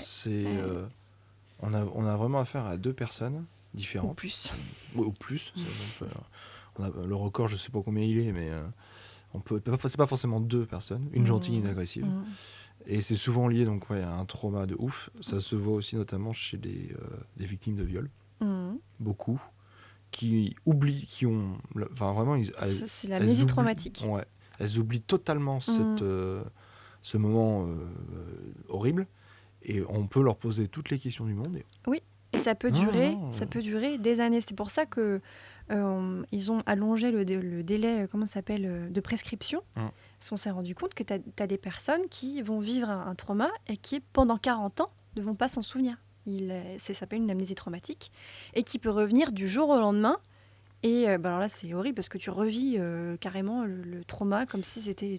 Mais c'est le genre de trauma qui peut déclencher un dédoublement de personnalité. Oui.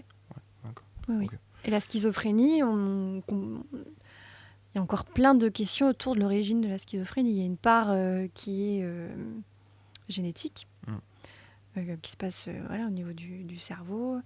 Mais après, tu as aussi, à mon avis, des événements de vie qui font que tu développes une schizophrénie, qui ne va pas se développer généralement au même moment chez une femme ou chez un homme. Ouais. Un homme, ça peut être beaucoup plus tôt, généralement à l'adolescence, et une femme plus tard. D'accord. Mais le cerveau est quand même fou, quoi. Ouais, c'est bizarre comme phrase d'ailleurs, mais l'instinct de survie du cerveau est quand même incroyable. Ouais. Le cerveau est en mesure de te faire oublier un événement aussi marquant que ça, parce que c'est important que tu ailles bien. Donc le cerveau te dit, tout ça, ça n'existe pas, je vais m'en occuper. Ce qui compte, c'est que tu continues ta route, quoi. Ouais. Et c'est pas toi qui décides, c'est ton cerveau qui prend la décision. Donc tu n'as aucun contrôle. Le cerveau est quand même très impressionnant.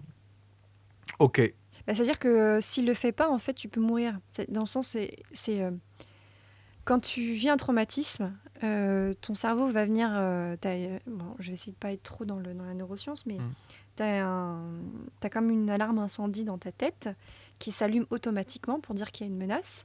et qui va venir en fait déclencher les zones du cerveau qui sont responsables de l'évacuation des hormones du stress.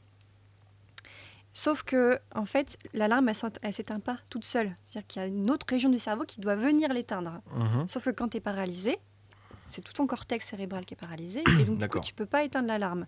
Donc ce qu'il va faire, c'est qu'il va isoler l'alarme, parce que plus elle va sonner, plus tu vas avoir des hormones du stress, et là, il y a des risques cardiovasculaires, etc., et tu peux mourir. Donc du coup, c'est dans un... D'accord. C'est un mécanisme vraiment de survie, autant psychologique que physique, que physiologique. C'est ouf. Incroyable. Je sais pas comment ils en sont arrivés pour trouver cette réponse qui se passe dans le cerveau. C'est arrivé avec l'arrivée des scanners, des IRM, tout ça. C'est comme ça qu'ils ont pu observer l'activation cérébrale. L'activité cérébrale. Incroyable. Et je crois que le cerveau, on connaît rien encore, des choses qu'on ne sait pas. Non. Il y a encore quelques recherches à faire. On a bien avancé, mais il va falloir plus qu'un scanner. Ouais. Bon, d'accord. Ok, donc, dédoublement de personnalité et schizophrénie sont deux choses différentes. Oui, complètement. Le schizophrène va entendre des choses et il va y répondre, ou voir des choses et il va y répondre. Il est dans un délire. Et le dédoublement de personnalité, on a vraiment affaire à deux personnalités différentes. Ouais. Et ça n'a rien à voir avec la schizophrénie. Non. Ok. Autre cliché. Seules les personnes déprimées se suicident. En gros, tous les suicidés sont déprimés. Alors là, c'est une bonne question. À laquelle je ne saurais répondre. Je suis tombé dessus et je me suis dit, tiens, peut-être, je sais pas. En général, ce qui t'amène à te suicider, c'est des idées noires. Si on a des suicidés dans le chat, n'hésitez pas à nous poser des questions. Ouais, je suis glauque, ouais. En général, quand t'es amené au suicide, c'est que t'as des idées noires. Après, je sais pas. Mais c'est une bonne question. Bon, c'est un cliché apparemment, et on va chercher. On va pas répondre, on va pas dire de bêtises, mais à se renseigner. Alors celle-là, je l'aime bien. Toute bonne psychologie force le patient à remonter jusqu'à l'enfance pour retrouver les racines du problème. Non. Est-ce que des mots psychologiques sont forcément liés à l'enfance ? Non, parce que tu peux très bien, comme je disais, avoir un changement de vie important, un deuil, et après, il y a peut-être des choses sous-jacentes. Mais Est-ce que ce deuil te fait pas remonter des choses que tu as eues dans l'enfance ? Ça peut. Ouais. Mais par exemple, les sciences quand tu vas voir un cognitiviste, une personne qui fait des thérapies comportementales, il va pas chercher dans l'enfance, en fait, il se base sur le présent. Donc, et ça fonctionne très bien. Ça dépend, encore une fois, de la demande, de ce que tu as vécu. Ça, c'est plutôt la vie un peu psychanalytique. Le fait d'aller dans les racines du passé et de l'enfance, c'est une approche plutôt psychanalytique. Après, il y a beaucoup de choses qui viennent de ton passé, oui. Parce qu'on a l'impression que justement, c'est un cliché qu'on a sur les psys. C'est parlez-moi de votre enfance. Tu vois, j'ai eu un accident de voiture il y a 2 semaines. J'ai vu des gens qui étaient éclatés sur les parois, tout ça. J'ai besoin d'en parler à quelqu'un, un professionnel. Et il me dit parlez-moi de votre enfance. C'est un cliché qu'on a sur les psys. C'est tout de suite parlez-moi de votre enfance. De mon expérience, déjà, par exemple, ma psy m'a jamais posé cette question. Et moi, dans mon accompagnement, quand j'ai suivi des personnes en stage, j'ai jamais posé cette question. Pardon. Qu'est-ce qu'il y a Nouvert qui me dit je me suicide, je vous tiens au jus. Non, ne fais pas ça, Benjamin. Non, s'il te plaît. On tourne ça après, reste avec nous. Je ferai ça plus tard. Excuse-moi, pardon. Non, on parle de sujets sérieux et il me troll dans le chat. Ça me fait rire. Mais en même temps, c'est bien. Ça va permettre de souffler un peu. Mais ouais, on a souvent tendance à relier la psychanalyse. On parle moins Après, c'est les traumas que vous avez eu dans votre enfance. Parlez pas moi de votre enfance. On va remettre les choses à plat. En général, c'est toi qui l'amène en fait. Toi, en tant que patient, c'est toi qui amène à parler qui va venir parler de ton passé, et c'est toi qui fais les liens. Après, le psy va pas forcément aller te poser des questions tout de suite en lien avec ton enfant. C'est quelque chose qui se fait avec fluidité, en fait. D'accord. Ok. Donc, Encore une fois, c'est ma perception. Je précise vraiment à chaque fois. Parce que... Pas de problème. Et puis, s'il y en a qui n'est pas d'accord, il y a le droit aussi. Oui, il a complètement le droit. Alors, la psychologie, c'est pour les fous, on en a parlé tout à l'heure. Quand on a des malades, quand on a un problème, les amis suffisent. Donc, on en a discuté tout à l'heure.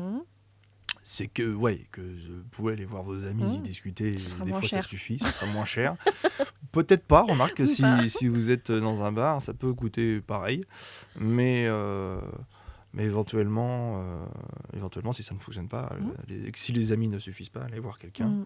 Un médecin, un psychiatre, un psychologue, n'importe qui. Et puis, il n'y a pas besoin d'être fou pour y aller. Non. Voilà. Pas besoin d'être mal, d'être au bord du gouffre pour y aller. Il suffit juste d'avoir envie d'y aller. Oui. Alors, un psy ne connaît que 3 mots. Oedipe, mère et Freud. Bon, alors, c'est pas moi qui va falloir dire ça parce que j'ai eu beaucoup de mal avec la psychanalyse. Donc, Alors, Freud, on n'en a pas parlé. Freud, ça c'est un autre cliché qu'on a tous dans la tête. Freud est le papa de la psychanalyse. Il y a plein de pères de psychanalyse. Il y en a plein. Il y a eu Jung aussi. Carl Gustav Jung, c'est il y a eu Jung, il y a eu Charcot, il y a eu Breuer, il y a eu... Comment s'appelle une femme, la mère de Carlos, qui a fait beaucoup de psychopédiatrie.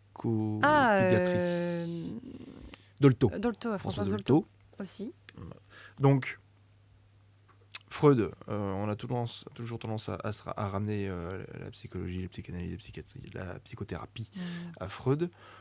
Et j'ai vraiment cette impression que c'est pas vraiment... On reproche à Freud de toujours relier au sexe. Si t'as un problème, c'est parce que zizi, quoi. Mais c'est pas, en fait, ce qu'il faut comprendre, c'est que c'est pas forcément le zizi proprement parler sexe. C'est une symbolique quand il parle de ça. Ouais. Et c'est là où je vais avoir du mal à expliquer, parce que j'ai même moi-même du mal, en fait, avec la psychanalyse. Il y a des concepts en psycha que je vais comprendre et que je vais trouver très pertinents, qui viennent de Freud ou de plusieurs psychanalystes. Mais c'est les cours où j'ai eu le plus de mal.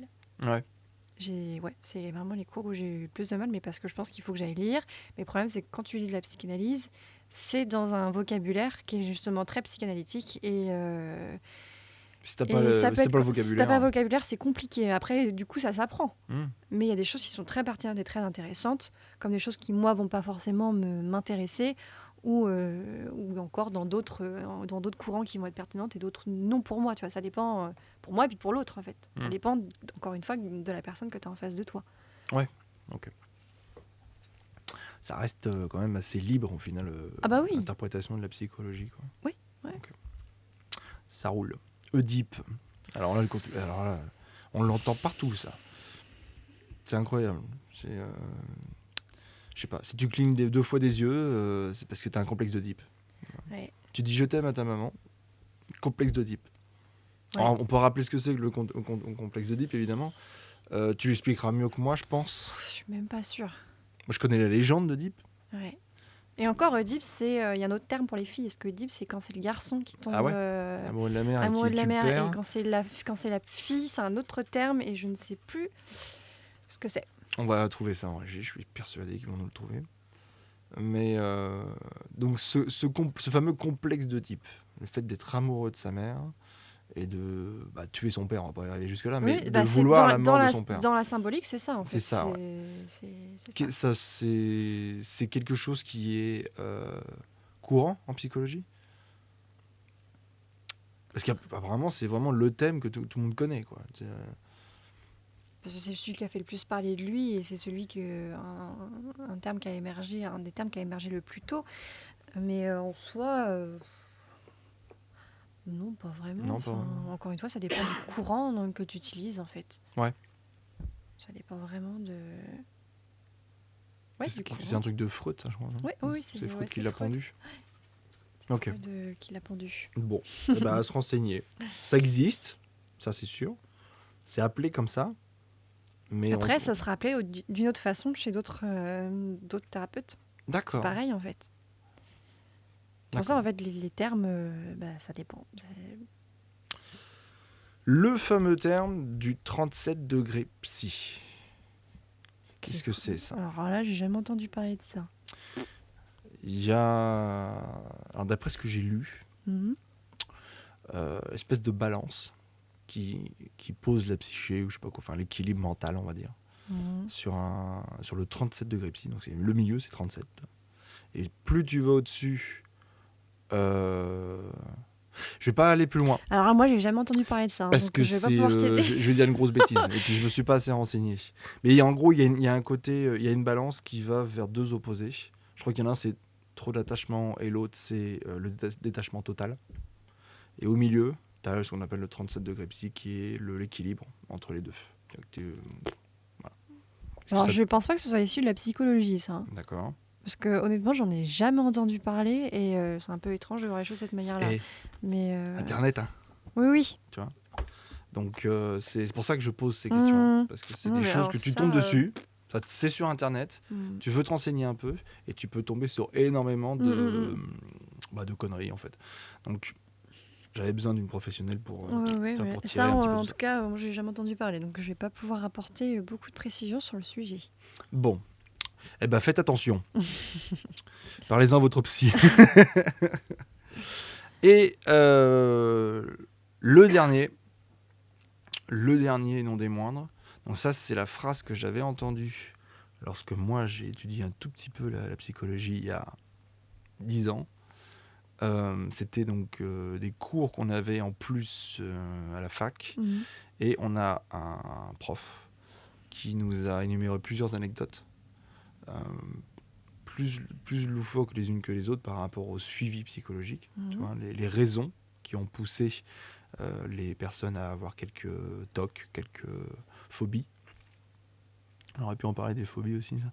C'est intéressant. Et qui disait, peu importe, comment dire, la méthode qui permet de soigner la personne, si elle va mieux, tant mieux. Mhm. Si l'explication, si par la parole, c'est un délire pas possible, on s'en fout. Parce que la personne va mieux, en fait. Ouais. L'important, c'est qu'elle soit bien avec elle-même. Ouais. Et ce bien, ça, c'est... Comment dire? Ça m'est venu et c'est reparti. Tu veux qu'on fasse C'est pas parce une que... introspection C'est... Non, mais dans le sens où...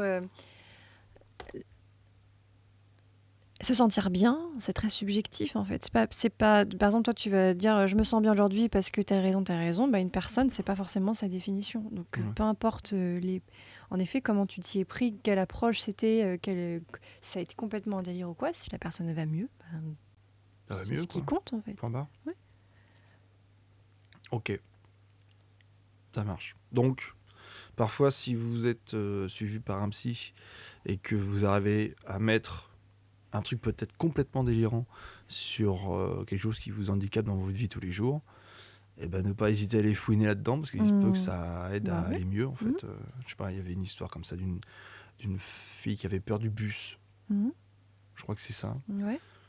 Et puis, en fait, par rapport à tout un travail d'analyse, Mhm. en fait, elle avait, je crois qu'elle s'était engueulée avec son père il y a très longtemps. C'était dans un bus et tous les deux avaient du mal à communiquer quand elle était gamine. Et puis ça s'est trimballé ça. Et puis beaucoup plus tard, après justement cette analyse, elle a discuté avec son père. Elle a dit, alors que ça se passait très bien entre les deux, il n'y avait pas de conflit plus que ça, mais ça lui avait fait peur. Elle lui a rappelé à son père, et elle lui a dit qu'elle l'aimait, que les deux s'aimaient, et après de terminer pour prendre le bus tous les jours. Quoi. Bah, des fois, C'est quand même fou. Bah oui. Le corps t'explique, tu montes pas dans le bus. Tu vas parler à ton père, et après tu pourras monter dans le bus. C'est quand même C'est une incroyable. association que tu as faite en fait. Elle a fait une association. Le bus égale manque de communication avec mon père, difficulté, crise, etc. Et donc du coup forcément, bah, si tu as des choses qui sont pas expliquées après que tu aies vécu ce genre d'incident, tu peux du coup faire ce genre d'association. C'est rassurant, Blueberge, parce que je croyais qu'Internet, c'était des voix dans ma tête. Oui, c'est possible aussi. Ça s'appelle un podcast, c'est rien, c'est pas méchant. Donc, il y a des histoires, il y a plein de clichés comme ça, des histoires, des analyses. Quelqu'un qui avait la phobie des loups, puisqu'il avait vu ses parents qu'il est entré dans la chambre de ses parents trop jeune. Ah. Et les parents étaient en train Mhm. de leur faire un petit frère ou une petite sœur. Mhm. Donc ça a été un trauma. Il a transformé Ça en loup. le visuel qu'il Mhm. avait sous les yeux en tête de loup. Et parce qu'il était petit, il comprenait pas. Et beaucoup plus tard, Mhm. il m'a dit j'ai peur des loups. Il a pris une analyse, il est retombé dessus. Ah, c'est vrai, quand j'étais gamin. Mhm. Tac. Enfin bref, il y a plein d'histoires comme Le ça qui sont psychisme, incroyables. Et on s'en fout que ce soit vrai, parce que le mec maintenant il a plus peur des loups. Oui, on s'en fout. Après, il doit pas Oui, en oui. croiser beaucoup des Non. loups, mais apparemment c'est l'handicapé quoi. De toute façon, en psychologie, on ne travaille pas avec la vérité. Désolé, je débarque. Elle fait quoi, Constance? Est-elle psychologue? Alors presque. Presque, J'ai bientôt. mon- j'ai, À je 95%. je passe ma soutenance début décembre et puis après, je suis psy et je m'installe. Ouais. Psychologue clinicienne et psychothérapeute. Clinicienne et psychothérapeute. Oui, j'ai les deux. Ça fait bien sur la plaque. Hein. Ouais. C'est classe. Hein. Moi, je dois avoir animateur de temps en temps, une semaine sur deux. Voilà pour ta réponse, Kiruax. Et bienvenue dans ce talk show. N'hésite pas à poser d'autres questions. Hein. Moi, je commence à arriver à court, alors s'il te plaît, si t'en as, vas-y. On peut discuter si tu veux. Par exemple, tu parlais de la confusion, schizophrénie et troubles dissociatifs de l'identité, mais il y a aussi d'autres termes maintenant qui font partie du langage courant qui sont, je pense, un peu galvaudés parce qu'ils sont utilisés à tort et à travers, comme par exemple dire à une personne qui change d'humeur du jour au lendemain qu'elle est bipolaire. C'est faire un gros raccourci. Ouais. Parce que pour diagnostiquer une bipolarité, il faut plusieurs années en fait. Ouais, ça, tu me l'avais expliqué. Parce qu'on n'est pas bipolaire du jour au lendemain. C'est-à-dire que une phase, en fait, il faut pouvoir observer une suite de phases différentes, la phase de dépression et de la phase maniaque. Et c'est des phases qui peuvent durer des années. Donc tu peux par exemple être pendant 1 an et demi en dépression et après pendant 1 an en phase maniaque, tu vois. Donc ça demande plusieurs années d'observation, d'accompagnement pour réussir à poser le diagnostic de bipolarité. Donc c'est une personne lunatique en fait qui change d'humeur du jour au lendemain. Et puis le fameux pervers narcissique qui me sort par les yeux. Juste avant de parler de pervers narcissique, donc il y a Kiroex qui nous pose une question. Oui. Kiroex n'était pas là en début d'émission, donc on va répéter un peu ce qu'on a déjà dit. Merci. Donc vous pensez quoi de la psychanalyse? Alors moi, de mon côté, je n'en pense pas grand-chose parce que je suis pas psy. Mais d'après ce dont on a parlé un peu plus tôt dans l'émission, c'est juste une méthode. Oui, c'est une approche. C'est une approche, voilà, de soins par la parole, qui est fait par quelqu'un qui est formé pour. À la psychanalyse. Et il y a pas, je trouve que c'est difficile de poser des avis sur des approches en fait, parce que encore une fois, chaque approche a fait ses preuves et elle peut marcher pour une personne et pas marcher pour une autre. C'est ça. C'est ce qu'on disait tout à l'heure. Voilà. Peu importe le cheminement du problème de la personne jusqu'à la guérison. Si ça marche, que la personne va mieux. Voilà, il n'y a pas de. Après, moi personnellement, j'ai plus de difficultés avec la psychanalyse, mais c'est au niveau de ma compréhension, parce que je pense qu'il me faudrait plusieurs années de lecture et de discussion avec des psychanalystes pour réussir à vraiment appréhender vraiment cette approche-là. Et avoir un avis concret. Voilà, et un avis concret. Bref, il faut en faire l'expérience, et puis de toute façon, ça fait pas mal. Il n'y a pas de piqûre, il n'y a rien du tout. Mais voilà, on n'a pas spécialement plus d'avis, ça peut être une méthode. Oui, on me fait signe en régie. Oui, je reviens sur apparemment le contraire de complexe d'Oedipe. Alors, on a parlé du complexe d'Oedipe tout à l'heure. Oui, Electre. D'Electre, voilà. Ouais, on a parlé du complexe d'Oedipe, donc... Oui, Jung. Jung. Donc, complexe d'Oedipe, c'est un garçon qui tombe amoureux de sa mère et qui tue son père, selon la légende. Donc, c'est un complexe qu'on peut retrouver notamment chez les enfants, apparemment. Et donc, pour les jeunes filles, c'est donc le complexe d'Electre. Voilà.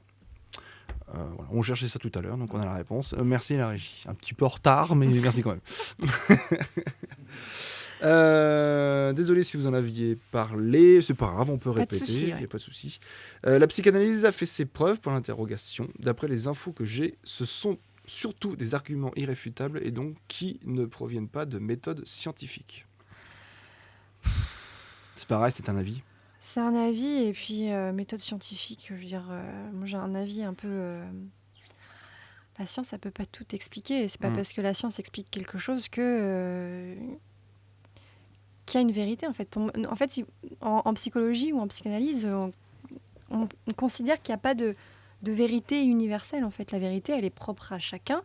Et quand même, depuis le temps qu'elle existe, la psychanalyse, je pense qu'elle a fait suffisamment ses preuves. Enfin, même en psychologie, même s'il y a des études scientifiques qui étudient tel trouble, telle approche, etc., il y a beaucoup de choses qui sont que des théories, qui restent que des théories, en fait. Ouais, c'est ça. Donc, Et puis le nombre de personnes que ça a aidé à aller mieux, il y a quand Oui. même, voilà, il y a quand même pas mal de choses, Oui. quoi. Après, c'est qu'il y a une guerre, en fait. Il y a une, il y a C'est une ça. guerre, et même c'est pénible, même en tant qu'étudiante, quand j'étais encore en cours, parce que j'ai plus de cours maintenant, mais à la fac, il y avait une guerre entre les profs, entre les profs en psychanalyse et les profs cognitivistes. En généralement, la guerre, elle se met à ce niveau-là. Mhm.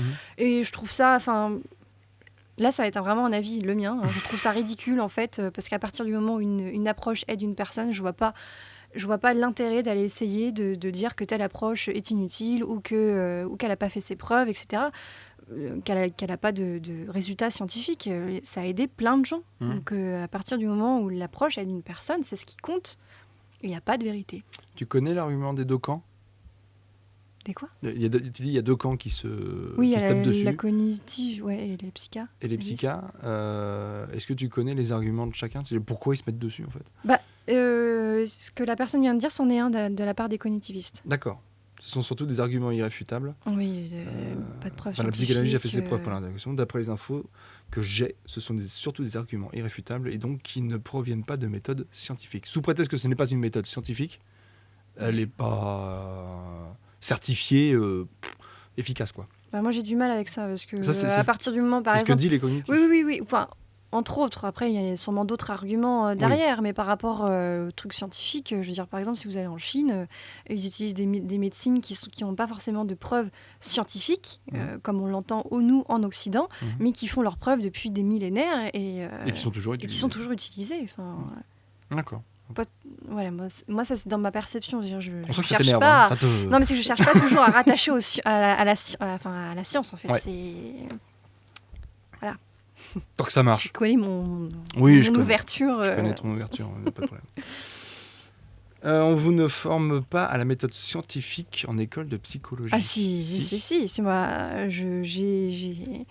Alors, ça ressemble à quoi la justement, formation scientifique? En fait, c'est qu'on est... déjà, tu fais des études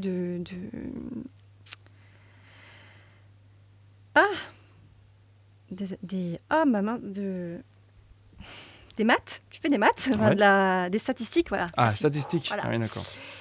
On est formé à la recherche. Mon mémoire de Master 1, c'est un mémoire de recherche.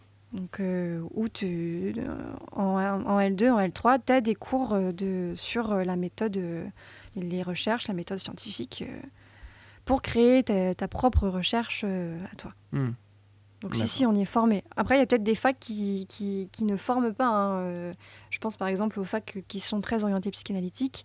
Il n'y a pas, je crois pas qu'il y ait forcément de formation à la recherche. À Tours, c'est intégratif, mais il y a quand même un pôle assez fort de cognitive et donc du coup de recherche. Donc, c'est bien, on a pas mal de Mais il y a questions. un master de recherche. Donc il y a un master de recherche aussi à côté. Donc il y a... En tout cas, c'est possible. Oui. D'avoir une Ouais. formation scientifique en Que psychologie. recherche, ouais. Ok. L'effet placebo, Kezako. L'effet placebo, c'est quand on donne... Des Smarties pour un rhume. Voilà. Et que ça va mieux. C'est ça.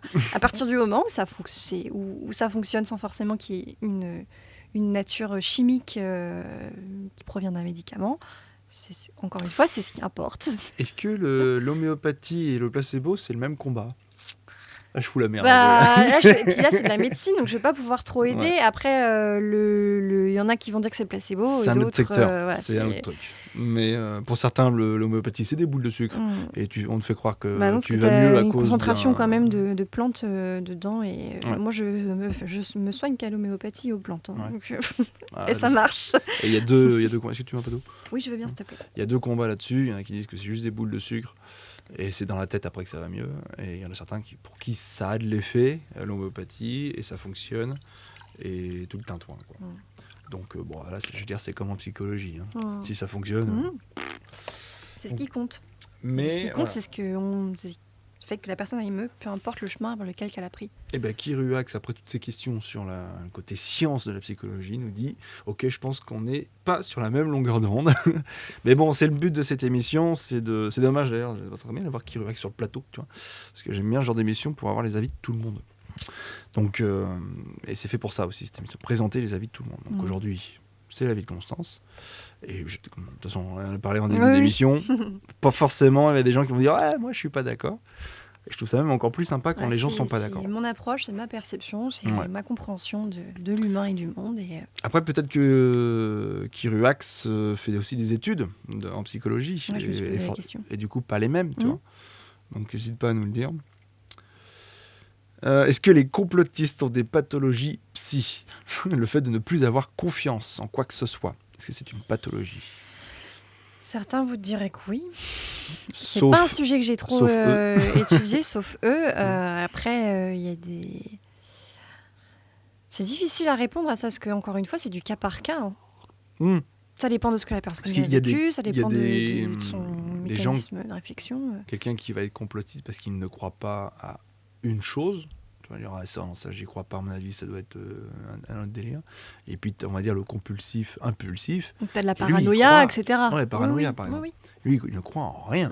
C'est il y a tout le monde, la Terre est plate, les Illuminati, enfin la totale quoi. Macron est un reptilien.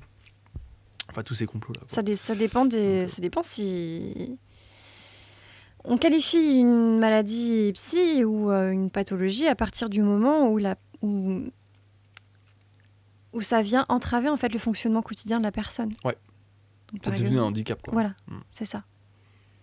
Donc voilà. Après, il peut y avoir en effet des symptomatologies de paranoïa, par exemple, comme on disait tout à l'heure. Ou voilà. Après, ça dépend. Peut-être que la personne aussi elle peut avoir des délires psychotiques ou voilà. Mais ça dépend vraiment encore une fois, c'est du cas par cas.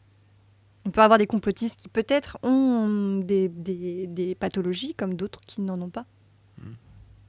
Mais bon, est-ce qu'on peut se guérir de son complotisme impulsif? Il faut en faire la demande. Ouais, c'est ça.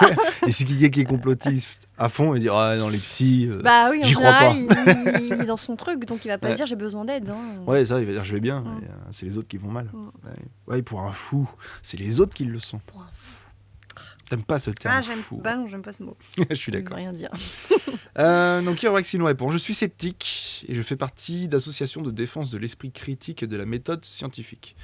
Je ne suis pas psychologue, mais j'ai pas mal de notions en histoire et en philosophie des sciences. D'accord. Voilà, donc ça, je pense, c'est tout simplement quelqu'un qui a un esprit très scientifique des choses et qui voit les mots, je pense que l'approche du moins de psychologie par une méthode scientifique. Ouais. Ce qui n'est pas débile pour autant. Non, pas du tout. C'est une autre méthode et je suis même persuadé que cette méthode-là permet d'aider beaucoup de personnes à se sentir mieux. De toute façon, heureusement qu'il y a de la recherche. Heureusement que la recherche scientifique, elle est là. Mon mémoire, par exemple, de recherche, il m'a vachement aidé à comprendre beaucoup de choses. Donc, elle est nécessaire. Après, c'est pas forcément par ça que je... Par contre, je dis ça, mais à la fois, je lis énormément d'études. J'adore lire des articles de recherche, justement parce qu'ils apprennent énormément de choses. Après, je ne vois pas que par ça. Constance. Oui. Toujours Kiruax, très actif. Est-ce que je peux te demander ce que pour toi est une preuve dans le domaine professionnel? Sur quoi tu bases ta confiance dans tel ou tel traitement? En sachant qu'un traitement, tu n'en prescris pas. Alors, quand vous dites traitement, c'est dans... Une méthode de soin, je pense. Une méthode de soin? Ouais. Alors, redis-moi la question. Est-ce que je peux te demander qu'est-ce qui est pour toi une preuve dans le domaine professionnel? Bon, j'avoue que la première question, je la comprends pas. Ouais, moi non plus. Sur quoi bases-tu ta confiance dans tel ou tel traitement? En gros, tu choisis de traiter la personne qui a besoin de toi de telle ou telle manière. Voilà, la méthode de soin. En quel moment tu décides je vais utiliser cette méthode de soin pour cette personne? Ok. Je pense que c'est comme ça que la question est tournée. Alors, déjà sur pas mal de choses sur les études que j'ai pu lire. Ouais. Justement, je me base pas mal sur les recherches que je lis pour ça. Sur ma propre expérience aussi, parce que moi-même, dans ma vie, je suis allée à la recherche de certaines méthodes de soins, donc voir aussi comment moi je l'ai expérimenté. Mhm. D'ailleurs, je préfère avoir expérimenté certaines choses avant de pouvoir les utiliser. utiliser. Mhm. Euh, En général, quand on fait un gâteau, on s'entraîne avant de le faire bouffer oui, aux autres. voilà, exactement. Et puis, mon intuition. Voilà. Donc, je sais que c'est pas scientifique, mais je fais énormément confiance Ouais, à mais mon intuition. Avant, tu peux avoir de l'intuition, tu dis je pense que c'est comme ça, tu fais tes recherches pour valider ton intuition, Mmh. et si c'est validé, après tu peux Oui, utiliser l'intuition de base. mais après, même si j'ai pas forcément trouvé de recherche qui valide, je peux aller moi-même explorer. Ouais. C'est-à-dire que si tu vas pas explorer et que tu attends tout le temps qu'on t'ait prouvé que telle ou telle chose fonctionne, bah, t'avances pas trop, quoi. Ouais. Enfin, dans ma perception. Donc beaucoup de recherches. Sur quoi tu bases tes méthodes de traitement, tes méthodes de soins? Beaucoup de recherches. Beaucoup de recherches et comme je dis, d'intuition et de liens aussi que tu fais. Avec le patient. Ouais. Pas le patient, avec la personne, Ouais. pardon. Fractal qui nous dit les tueurs en série ne sont pas des fous, point d'interrogation, car souvent ils ont une pathologie psy. Psychopathie. Ah oui, on n'en a pas parlé. Ouais, mais alors ça va être super chaud parce que justement, je réfléchis tout le temps à essayer de comprendre la différence entre psychopathe et sociopathe. et sociopathe. On avait parlé une fois. Et je suis encore très... Je suis encore très... En gros, moi je peux répondre vite fait à Fractal sur cette question-là. Parce que moi, il y a un truc que j'adore regarder un peu tard le soir, histoire de me mettre parce que je trouve ça passionnant, mettre un peu de frisson. Du coup, je vais regarder. Tu peux regarder, ouais. Ouais. C'est Faites entrer l'accusé. Alors je sais, ça fait bizarre, là. J'ai l'impression de passer du coq à l'âne, mais à chaque fois, dans Faites entrer l'accusé, il y a... on retrouve le corps de telle personne qui a été massacrée, il y a l'enquête qui est menée, on retrouve le meurtrier, et ensuite il y a son procès. Et dans son procès, on écoute tout ce qui est dit, les témoignages, les avocats, et aussi le suivi par un expert psy, en psychiatre ou psychologue, enfin suivant la personne qui est appelée pour mener cette analyse. Et à chaque fois, j'adore ce moment-là dans l'émission, parce que le professionnel apporte une vision que l'on n'a pas forcément. Justement, on a tendance à traiter l'accusé comme un monstre, parce que ce qu'il a fait est monstrueux, tout simplement. Et en fait, quand le psychologue amène son rapport, on se rend compte qu'en fait, on comprend l'acte qu'il a posé. Alors, je ne dis pas qu'on le tolère, je ne dis pas qu'on va lui pardonner, mais on comprend comment il en est arrivé jusque-là. Et donc, on ne peut pas le considérer fou, parce qu'au final, ce qu'il a fait, ce qui lui est arrivé, est au final très humain, en fait. Il n'y a qu'un humain qui peut arriver à des actes aussi monstrueux envers un autre être vivant. Faut arrêter de dire que, mon Dieu, il a tué sa femme et ses enfants à coups de couteau à huître, ça a duré des plombes, c'est un monstre. Enfin, non, il n'y a que les humains qui font ça, c'est les seuls. Hein. Les autres animaux ne font pas ça. En général, quand ils tuent, c'est pour bouffer. Et vraiment que nous qui tuons par folie ou par autre chose. Donc, par sentiment. Par sentiment, ouais. Ouais, c'est grave. Mais voilà, donc quand tu dis les tueurs en série pour moi les tueurs en série ne sont pas fous. Ils font peur, ça c'est sûr. On a tendance à l'expliquer en disant c'est des monstres, ils sont pas humains, ils sont fous. Pour moi, ils sont pas fous, ils ont juste un parcours de vie qui est chaotique et un trauma tellement immense qu'on a du mal à l'imaginer. Justement. Et il faut un expert pour nous l'expliquer. Et une fois qu'on a l'explication, on se rend compte que en fait, non, il est pas fou. C'est normal en fait qu'il en soit arrivé à ce point-là. Quoi. Vas-y, sociopathe, psychopathe. Je disais un auteur disait que la différence s'explique entre un sociopathe et un psychopathe dans l'origine du trouble. Ouais. La sociopathie s'explique par l'environnement social, alors que la psychopathie s'explique par un mélange de facteurs psychobiologiques, psychologiques, génétiques et environnementaux. Tu peux leur faire. Ouais. En fait, entre sociopathe, sociopathe et psychopathe, t'as énormément de traits qui sont similaires, commun, en fait, qui sont communs.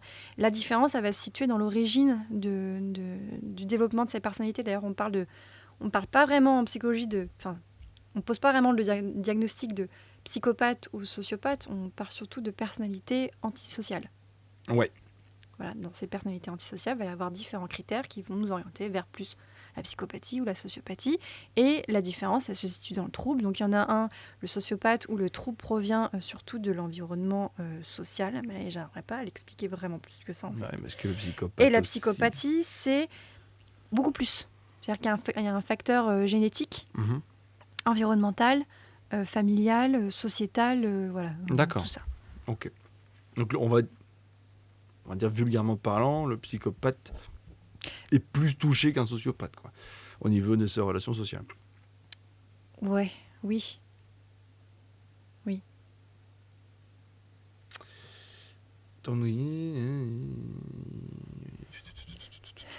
Oula, et en fait, il y a deux qui viennent d'apparaître.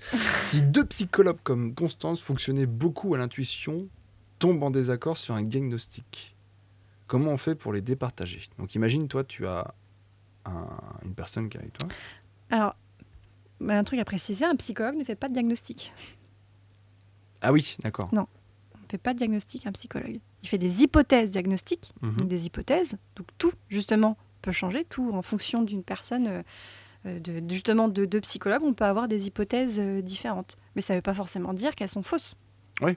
Ça veut dire qu'il n'y a pas un unique chemin pour arriver à la guérison ou à un mieux-être, en fait. Il y en a Ouais, plusieurs. surtout une personne qui a un problème,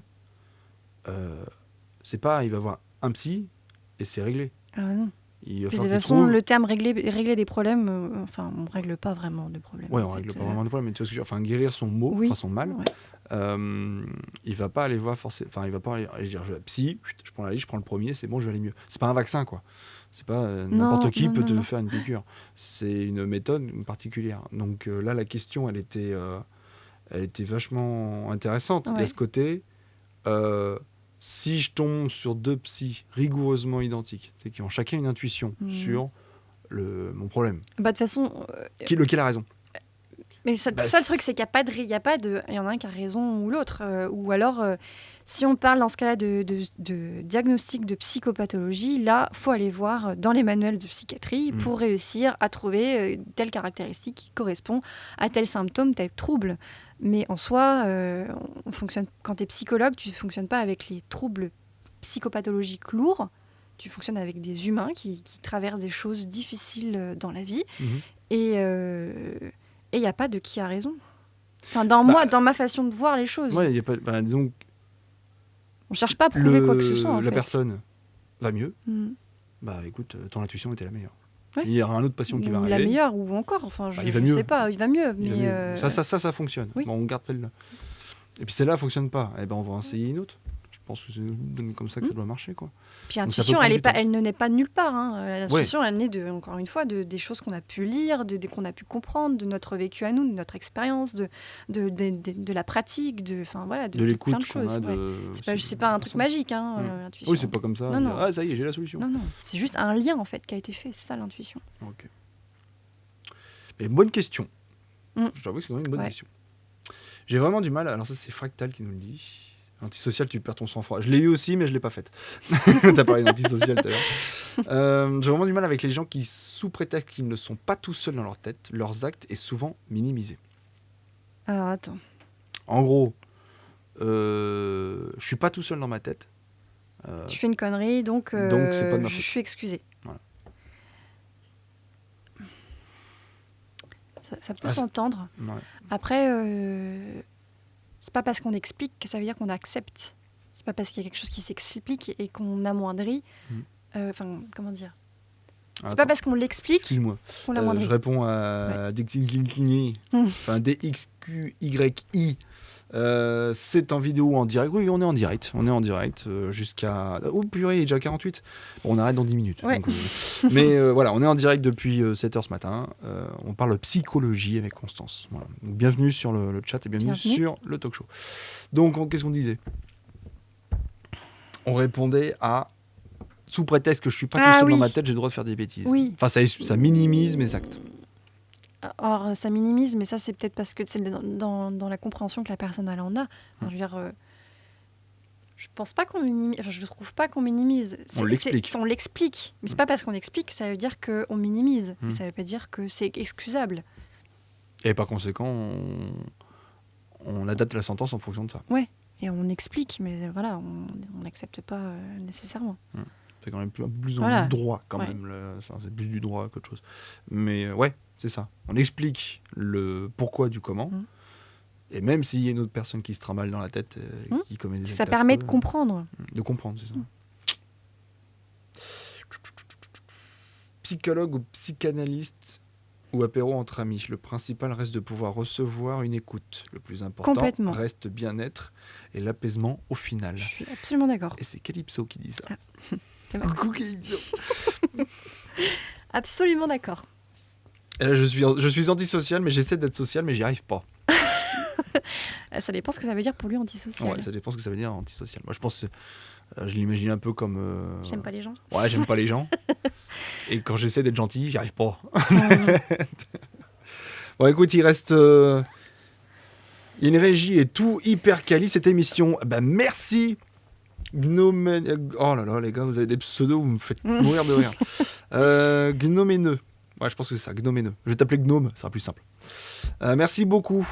Et t'inquiète pas, il y a d'autres émissions. J'en parlerai un peu plus tard à la fin de l'émission, je ferai un petit peu de promo. On va parler, s'il nous reste plus que 10 minutes, donc je pense pas qu'on va se relancer Non, dans un nouveau ouais, sujet. ouais, Déjà, ouais. ça fait 2 heures qu'on y est.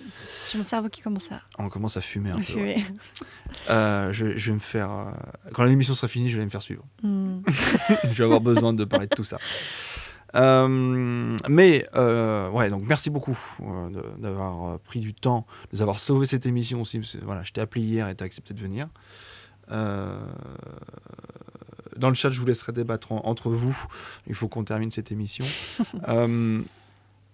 Donc voilà, la psychologie a besoin d'avancer encore. On aura alors toujours besoin Elle a d'avancer toujours parce que besoin l'humain d'avancer. il évolue, donc elle est... C'est pas un remède à tous les maux. Mhm. C'est un remède à beaucoup de mots et qui ont permis à beaucoup de personnes de s'en sortir ou d'apporter justement une explication à un mot, à des mots. Mhm. Donc ça n'est pas rien.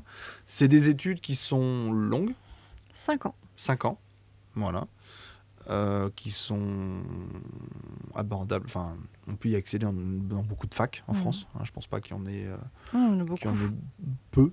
Je pense qu'il y en a beaucoup. Il y a différents courants de pensée. À vous de trouver celle qui vous plaît, au final, à qui vous correspondez le mieux.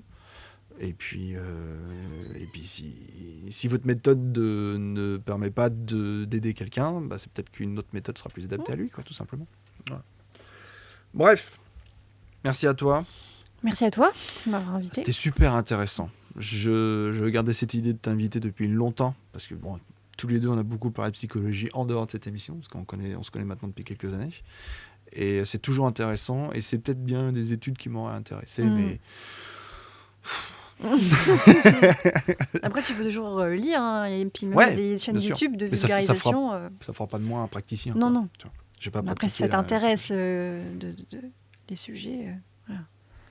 Ça m'embête aussi cette idée de choisir un courant de pensée comme on choisit un parfum de glace. Mais, ouais, je pense que c'est un mais petit peu plus compliqué. je suis d'accord. Moi, j'ai pas forcément de courant de pensée précis. Je vais vers ce que je ressens pour la personne. En fait. Oui, c'est ça. Tu changes pas de courant de pensée comme tu changes de chemise. Quoi. Tiens, aujourd'hui, j'ai essayé là. Je pense pas. Bref, on arrête. J'ai envie de tiens, hop, là, je peux mettre le chat comme ça je vais arrêter de la regarder. Est-ce que on peut te retrouver quelque part? Parce que je sais, bon, t'as pas encore ton cabinet. Non. T'es en train de finir ton mémoire. Oui, je m'installe normalement vers mai-juin. Mai-juin. D'accord. Bon, on te réinvitera à ce moment-là. Puis on parlera de tes patients. On leur donnera leur nom et tout. Non, mais je pense qu'on pourra refaire une séance. J'aurai plus de pratique, donc en peut-être que plus. je pourrais apporter plus de Et choses. puis peut-être qu'on pourrait essayer d'aller un petit peu plus loin dans le... raconter peut-être des études de cas. Je pense que tu as dû en avoir quand tu as bossé tout ça. Avoir des études de cas et rendre le côté beaucoup plus précis, plus intéressant et plus instructif. Parce que là, on a survolé, je pense, pas mal le sujet. Et peut-être donner envie à certaines personnes de s'intéresser un petit peu plus à la psychologie. Je sais que moi, par exemple, le peu que j'ai fait de psychologie, chaque fois qu'il y avait une étude de cas, j'ai été fasciné. Quoi. Donc, peut-être s'orienter un peu plus là-dessus. Mais bref, si vous le souhaitez, Constance pourra revenir et on pourra reparler de tout ça. Ton Insta, oui. Tu l'as toujours? Oui, je l'ai toujours, c'est toujours le même. comment il s'appelle déjà? ITS, Jeanne, Jane, Lang, Lang. D'accord. Langue, J'ai une L-A-N-D. langue. Parce que t'as une langue. C'est plus pratique C'est pour mon parler. début de mon nom de famille. Ouais. Ah oui, c'est vrai. Jane, c'est mon deuxième prénom. Ok. Bon, c'est un Instagram de photos. Enfin, c'est Oui, du oui, tout très joli. C'est pas un c'est Instagram un- de psy. Non. Donc, harcelez pas Constance. Non. De, voilà, j'ai perdu mon chien à 3 semaines. Je vais faire comment c'est pas le lieu. Mm. Mais peut-être qu'un jour, tu feras un compte Instagram Peut-être. pour ce genre de choses. On verra. Et puis, on C'est verra. Dans, Mais, dans les idées, mais on verra. vous pouvez suivre Constance sur Instagram. Mais ne lui posez. Elle fera pas des séances par intermédiaire Non. d'Instagram. C'est pas possible. Ok, nous, pour Canapnet, on se retrouve à 18h30 pour l'émission Canapnet, l'émission principale de la journée. On va parler actu, pop culture. J'ai pas bien regardé le runner, mais on va parler un petit peu de tout. Il faut savoir que ce matin, il y a une bande-annonce qui est sortie à 2h30. Et j'ai bien l'intention d'en parler. On verra ça un peu plus tard. Ce sera en compagnie de Noumi et de Bluebear. Bluebear qui est dans le chat et que j'embrasse. Noumi, peut-être, je sais pas, j'ai pas regardé. Sinon, après ce soir, on se retrouve pour Le Bocal. Une émission de débat qui commencera à 21h30. Et là, ce sera en compagnie de GG, de Titouan, que vous avez rencontré déjà au premier Bocal il y a 2 semaines. Et une nouvelle venue, enfin, elle y arrive sur cette chaîne qui s'appelle Justine, je l'appelle Justine pour l'embêter, mais Justine Jane, voilà, qui nous fera l'honneur de nous accompagner pour le Bocal. J'ai hâte d'y être. Je vous fais des gros bisous. Merci Constance d'être venue. Merci à toi. Et moi, je vous dis à bientôt sur le réseau. Au Ciao. revoir.